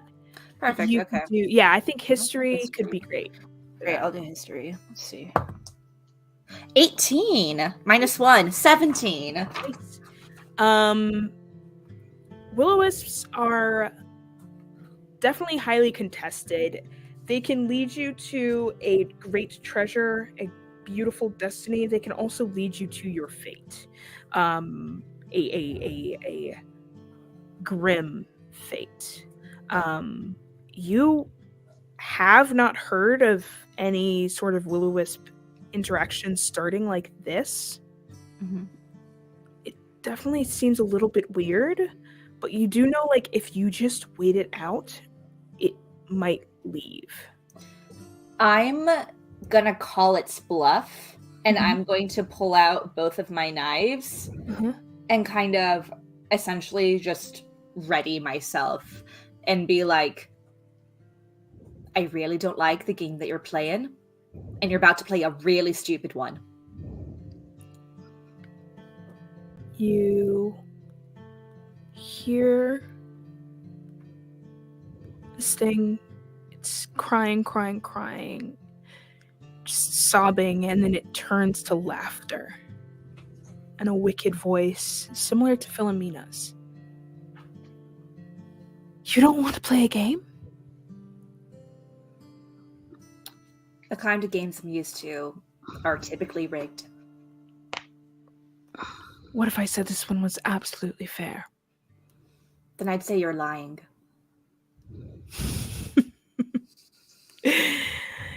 Very, very clever.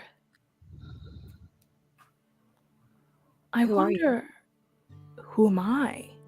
Yeah. You want me to give you my name so willingly? You don't have to give it to me. You can give me something to call you.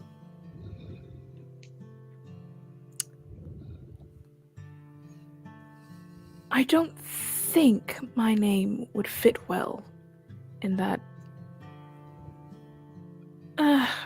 I don't think it would fit in your brain, in your mind. That's fair. Same goes for you. Deep, echoing laughter. She just says, "Do you realize where you are?" Most fucked up part of the woods, yeah. And do you think you'll be able to leave? Yeah.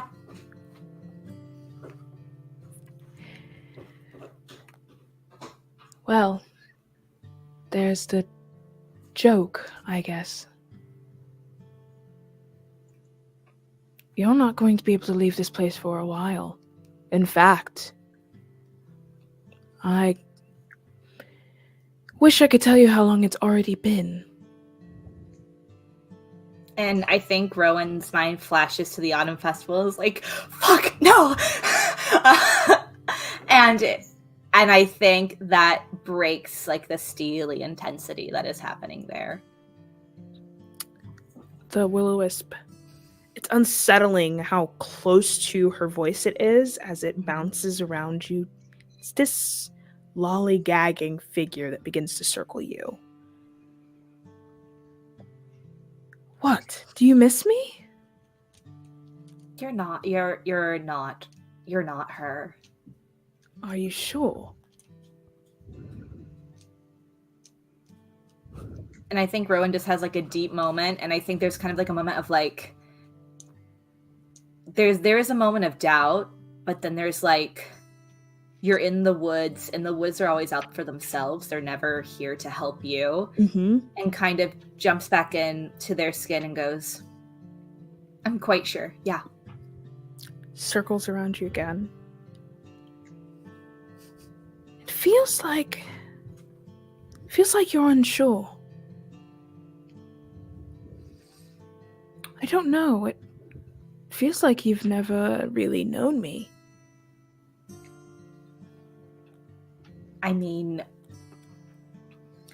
knowing someone, you can know someone intimately, you can know someone personally, you can know someone parasocially. What kind of knowledge do you want? I want nothing from you. Especially now that you've walked directly into my trap. Fair enough. Okay. Just kind of like, yeah. Yeah. I need you to make me a wisdom save. Slay. Slay! Slay, let's go. I love a good wisdom save. I love my sanity being tested. Yes! Okay. That is a 10. A sloppy 10. Sloppy 10. You feel...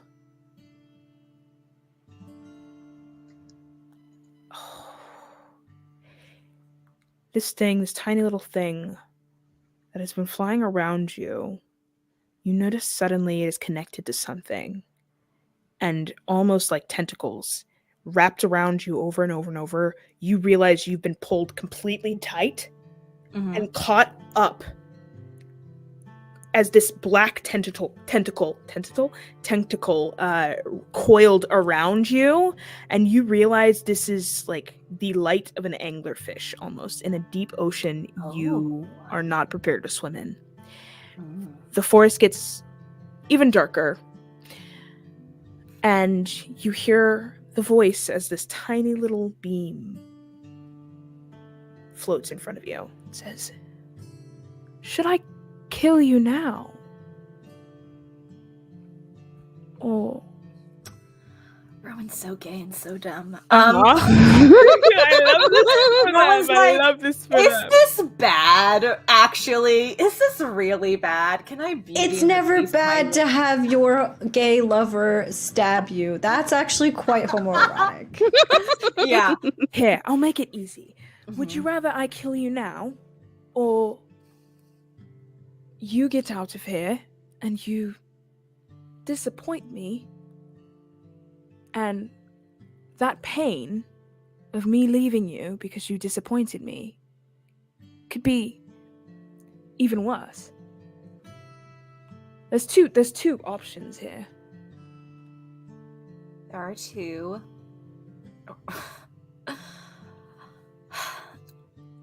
I'm not super fond of the idea of being dead, especially because I have a really, really big show that's coming up and I cannot miss it. So I will take the second option. Thank you. Sure. The will-o-wisp Mm-hmm. unwraps from around you, and whatever this thing was, whatever this encroaching darkness was that surrounded you, disappears, and all that's left is the will-o-wisp in a forest scene that you thought you were in before. The will-o-wisp bobs, almost awaiting something.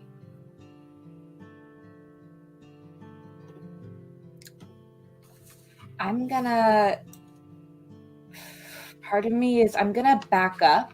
Yeah. I'm just gonna keep kind of like a gaze centered on it, just to see if it follows, if it wisps away. It stays exactly where it is. Cool.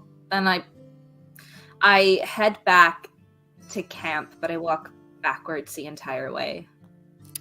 And the rest of the night, keep your eye on this tiny bulb of light until sunrise, when it disappears.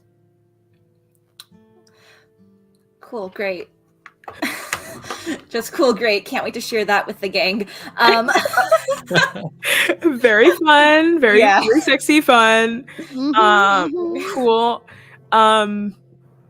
You awake the next day, and everyone wakes up all together. Everyone at the same time does the elven blink. Our sleep cycles have All rise. But I need to know which one of us is the alpha here. Who are we speaking to? Everyone roll. Roll what to find is out who this? the alpha is. The alpha. I was doing the last watch, so I'm not trying to claim alphadom here. I'm trying to figure out what kind of role this would be. Charisma. Everyone roll their best trait of like what they would Their do to establish alpha elf status. Okay. Are we doing ability Highest. score? Are we doing ability Ability score or score. skill? Raw ability score, Raw not a ability. skill. Okay. No Okay. proficiency, just the ability, right? Just the ability. You Alright. can add your proficiency. We'll do that. That makes Okay. sense. Fair. Oh wait. All Can I roll? Okay, Rad. yeah. 23. 14. 17. Willow Of course can't it's keep Willow. winning like this. Of course it's Let's go. Willow. It's gonna go to his head. We have to stop them. We have to stop. Today is Willow's day. Like Willow is Apparently, on yeah. top. Exactly. my gosh, Willow I mean, blinks. that's what Yusuf would. What? I know. I was gonna. say What was that? What was that, Hona? Roll now to see who wakes up. I like it. Who's the alpha of the day? Yeah, who's the alpha of Who's the the day? alpha of Let's the do day? that. Willow blinks awake, and thusly, the rest of you blink awake. It is a great moment, but Perry, who is not synced up with you all, absolutely wakes up just like a minute or two later after everyone gets up. I think I wake up and I see that I'm essentially cuddling Yusuf. Yeah. I'm assuming probably Big Spoon, I imagine. Yeah. And I think Pierce is on the other side of me. So I think I notice Yusuf and then I instinctually oh crap, is this okay? I must have done this in my sleep. And try to move. It's fine. You sure? I didn't crush you. You're really small now. You're warm. Oh yeah. I run kind of hot. Piers pops up on the other side. It was great. Oh yes. Hey, Pierce. I enjoyed that too. It's like in Scott Pilgrim when they're all popping up and cheering. Exactly. Oh, hey, Pierce. I didn't see you there. Good morning. We should probably get up. We should get up. Right. We should see if the giant deer ate Rowan. Huh? There was a giant deer with 30 eyes. They didn't seem worried about it, which seemed odd, but Maybe it's just another animal. Although I guess if they're anything like this anti-centaurs, maybe we should be concerned. I mean, they seem to have a normal kind of limb structure. Yes, but the eyes. The eyes, they're not great. Yeah. It's not great. Yeah. Piers goes out to make sure that Rowan is alive. Rowan is very angrily just knife and tree. I'm so mad about it and just keep. Yeah. And then when the knives are gone, slingshot. Sophia Lilith in D&D movie. I love that. The arm slingshot. Slingshot. Nothing is wrong here at all. Clearly not. I think even after Pierce leaves, there's definitely a moment where Willow doesn't move when you think it still is kind of holding Yusuf and goes, we should go about the deer. We should check if Rowan's okay. We should check if Rowan's okay, right? Yeah. Yeah. I'll roll away. I think I'll literally roll out of the tent before I get onto my feet. And I think the entire time Yusuf was just still. Again, not knowing that if they make any kind of movement at all, that Willow will leave, and so trying to just stay still to elongate the moment as much as possible. Oh, I love you all. Amazing. As you get ready, as you all leave, make sure Rowan's okay. Rowan is obviously no. I mean, Rowan is alive and in one piece. Yeah. Very angry. So, I mean, Piers will take that over Dad. It's fine. Perry stands up. Parapopta Foulavar stands up. Best name ever. And says, "Okay, so it's time to go face my brother, which I committed to doing yesterday with you all, strangers." Yeah. Before we're not strangers, we're friends now. Yep. Sure. Before we do that, I think Willow's kind of trying not to look at Yusuf. Yeah. Just I'm trying to avoid eye contact, just because my friend here, they've shrunk. They weren't always this small. Do you know how we can fix that? Huh. Well, have you tried flying? I don't know, actually. Yeah, they flew up to check out. Oh, I was just saying flying because that's what you did to me. I didn't realize you could actually fly. Is that what? We That's can. what. Okay. What if you flew back where you where you got shrunk? Is that how this works? I could try. I don't know how anything works. But what if you get smaller? What if you get? I'm worried you might get smaller. I mean, I feel like it's a character development that probably isn't going to resolve this early. I'm not entirely sure what you're talking about, Pierce. I don't think I ever have known what you were talking about. I'm saying it's probably fine for now. Or you could just try flying straight up. I'm sorry, I want to be serious. The knife hitting the tree in the background over and over and over is just really getting to me. It's really making me nervous. Then you see Rowan go to the tree and just like a knife is stuck. Just Maybe we should give her a moment. Hey, Rowan. Yeah, what's up? Ooh, nothing. Would you like to it's join? nothing. Would you like to join me in my morning meditations? Yeah, Some sure. dance Great. helps. Dance, yeah, sure, fine, yeah, knife. Go, yeah, dance, knife, sure, yeah. I'll make breakfast. And I think Yusuf will slowly approach Rowan from behind, trying not to get in the line of fire of the knives. We'll approach from behind, and we'll kind of like gently put a hand out for Rowan. Yeah. If you'd like to join. All of the knives are gone, and just kind of like, when you exert yourself in a good workout, just kind of like gently just grasps Yusuf's hand and is like, yeah, let's go do that. Mm-hmm.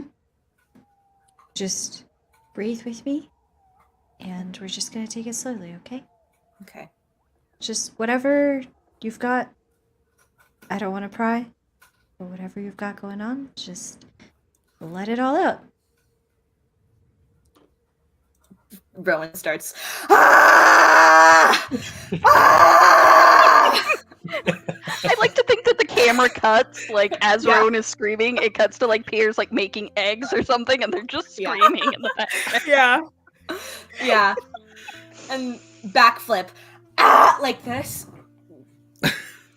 Yes, if that's helpful to you to get it all out, then yes, continue, and we can all join you, right, everyone? We can. Yeah. We can. It starts yelling. Harry As starts well? playing the flute. Yeah. And we start screaming and dancing to this flute in the morning. Truly just like such a sad, somber flute solo, but they are just like literally like jigging around the place. I imagine it's very similar to that scene in Midsommar where they're all like crying together, but with less cult vibes. Yeah. Fewer cult vibes. So funny. I don't think we're organized enough to be a cult. You really are. I find it really funny you went with Midsommar, and I'm here like when Lexi was like he's jigging, I was like he's cutting shape, so he's playing he's cutting shape.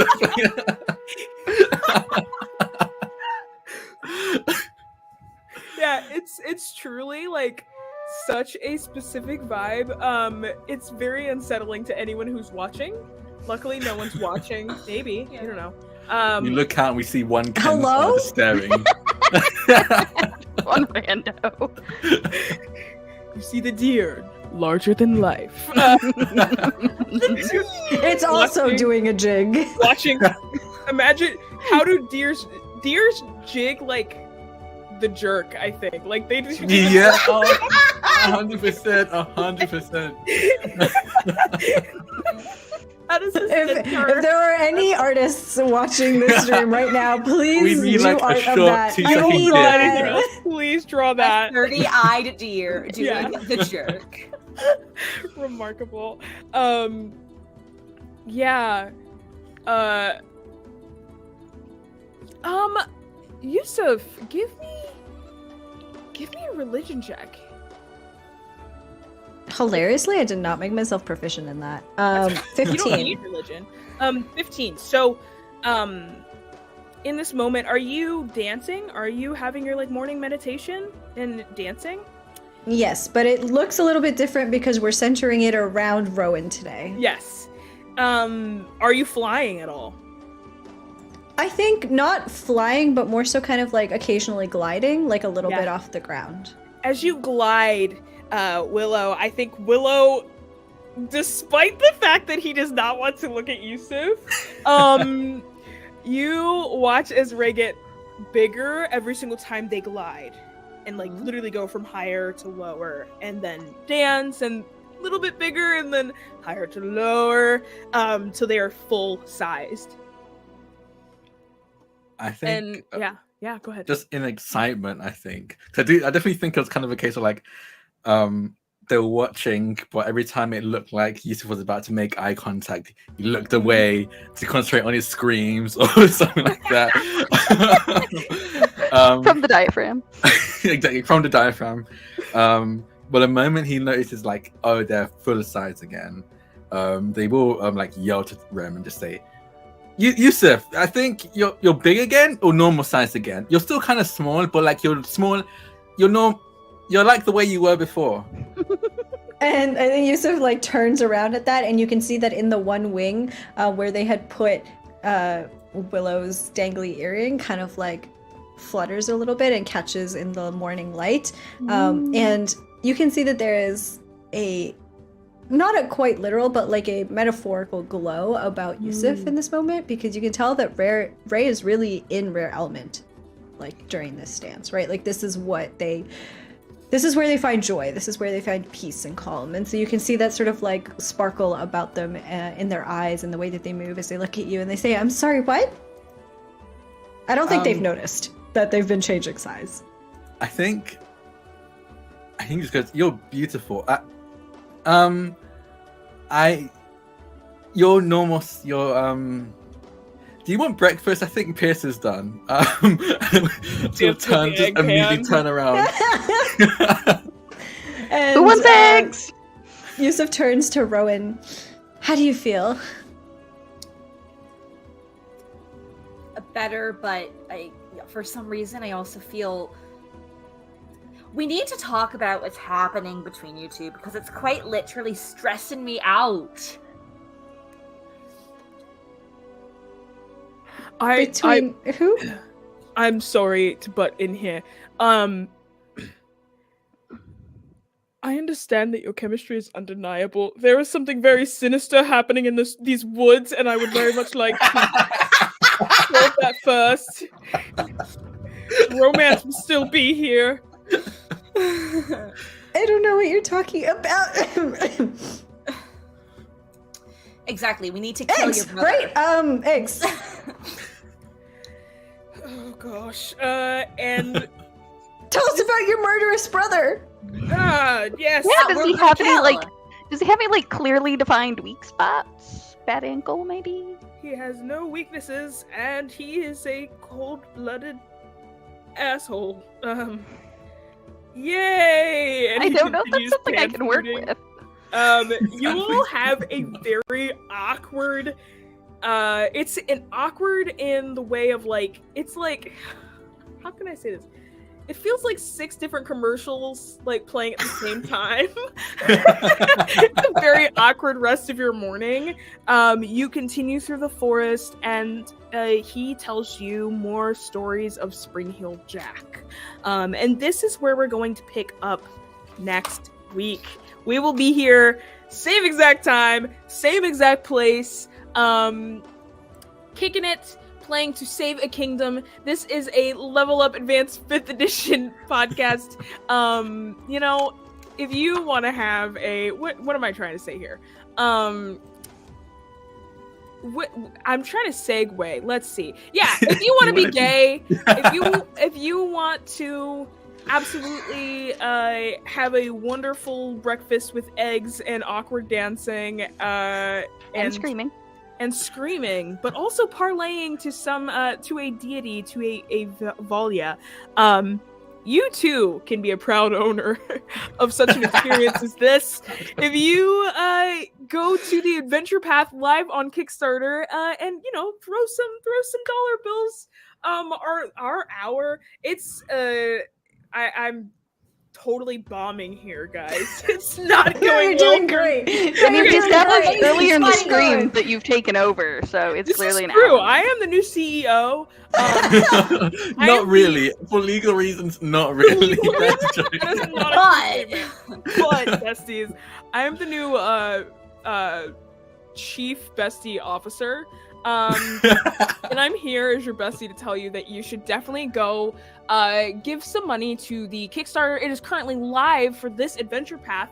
The adventure path we're playing is To Save a Kingdom. It's great. It's got 3 different adventures within it, with way more adventures inside of those adventures. Is Adventureception, and it's all using the Level Up Advanced 5th edition system. This game is basically, or that system is basically, a deeper, more flexible versions of 5e.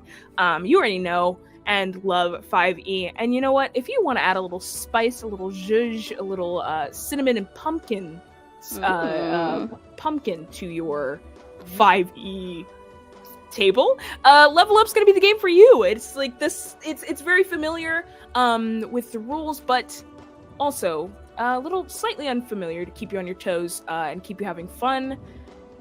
You can definitely just play and figure out the rules as you go, or you can check the rules ahead of time by going to www.a5e.tool or a5e.tools. I'll one day get that fully right. That being said, my players, go ahead and go through who you are, who you played, where we can find you, and what you're doing. We'll start with Madeline, because you're at the top.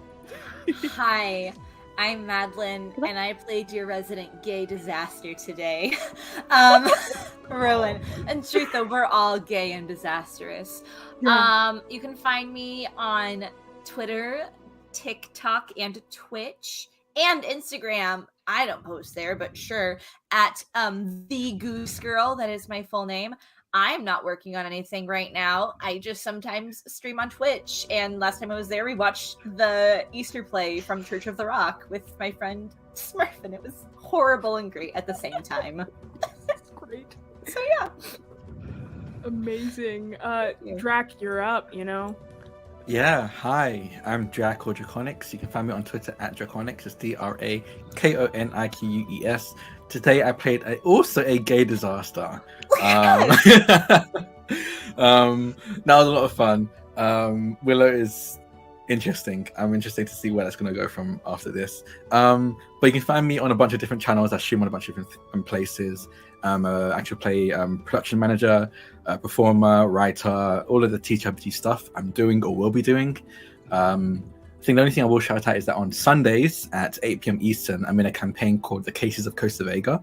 And that is a kind of detective show where me and my friend Caitlin play goofballs who recently decided to be PIs and have been solving cases without a license to do it. Unhinged. So if you like stuff like Monk or Psych or other detective shows like that, that's the same energy we're going with, and it's a lot of fun. So check that out over on Q Times. It's QUEUETIMES on Twitch. Amazing. Next on our queue is Hamna. That was a dramatic pause. All right. Hello, everybody. My name is Hamna. I use any and all pronouns, and I am a TTRPG performer and producer. You can find me over on Twitter at @shahid_, where I talk about all of the different projects that I'm a part of. Right now, all of these shows that I'm on are either recording or in between seasons, so this is where you can find me for now. But one thing I do want to shout out is that right now I am currently hosting a TTRPG mutual aid raffle fundraiser where we are raising funds for 3 wonderful queer trans folks in the community who need help with food and bills at the moment. So for as low as $10, you can enter in to win a whole bunch of different prizes. We actually just added a new prize today. If you know Connie Chung of Transplanar RPG fame, for as low as $30 per ticket, you can enter into the raffle to be GM'd by Connie themselves for a home game, for a one-shot for you and up to 3 friends. That is honestly a steal. Connie's rates are not that low. That is a steal. So you should get in on that. But other than that, there's a whole bunch of other really, really cool prizes, and it goes directly to the people that are involved. So if you want information about that, go check out my Twitter. And you can go see that. Amazing. Speaking of Twitter and birds, Fair enough. That's pretty good. trying so hard. So I'm Spana, and I've been playing your resident disaster ace, with occasional guest spots by Remy here. And I run the Gate Pass Gazette, the magazine for Level Up Advanced 5th Edition. And if you want to find me on Twitter, you can do so at Purple Gnomeling, no E. And you can find Remy at Racket Remedem. Baby! Amazing. Oh my goodness. Oh, so And lovely. that's what we got. Yeah. Oh my goodness. Such a lovely companion you have. That being said, you know, who am I? What am I doing? I love you. You're amazing. Just choose now to have an existential crisis. No, my name is Lexi, otherwise known as the Black Girl Mage. You can find me on Twitter under that same exact name. I used to stream on Twitch. Who knows if I'll get back to it. But I am a professional DM, GM, thinker. I do video editing. I am mainly the dungeon master for the all-black HBCU-inspired Strixhaven campaign called Strix-U, which should be making a comeback here soon. Wait, soon? You know what it is. Yes. I'm very, very excited. Yeah, I am very similar to a lot of people here. I don't know what I'm doing don't know what I'm doing currently. Twitter's the best way to keep track of where I'm at. But yeah, definitely follow me over there if you want to hear my weird ideas, but also I just love uplifting my friends. So a lot of cool people in the space doing cool things, and I just like hearing what they have to say. So that's kind of what I do. This was To Save a Kingdom. We are so excited to see you here next week. Same exact time, 7 p.m. EST, same exact place, where we will hopefully meet this Fae brother and be less awkward than we were this time. Who knows? No promise. Guarantee that. If we take just a minute to stop being goddamn gay, we might finish it. I can do that. Look, there's no guarantees. Yeah, Yeah. no promises. Lexi's gonna make him hot, and we're gonna be like, no. And you're gonna be like, ooh, maybe he kind Struggle. of has a point, you know. I don't know. I can change him. No. Yeah, I can't wait for y'all to figure out what this black moss is. And to meet the one and only Spring Heel Jack. That being said, we will see you all next week. Have a good rest of your night. See you very soon. Bye. Bye. Bye.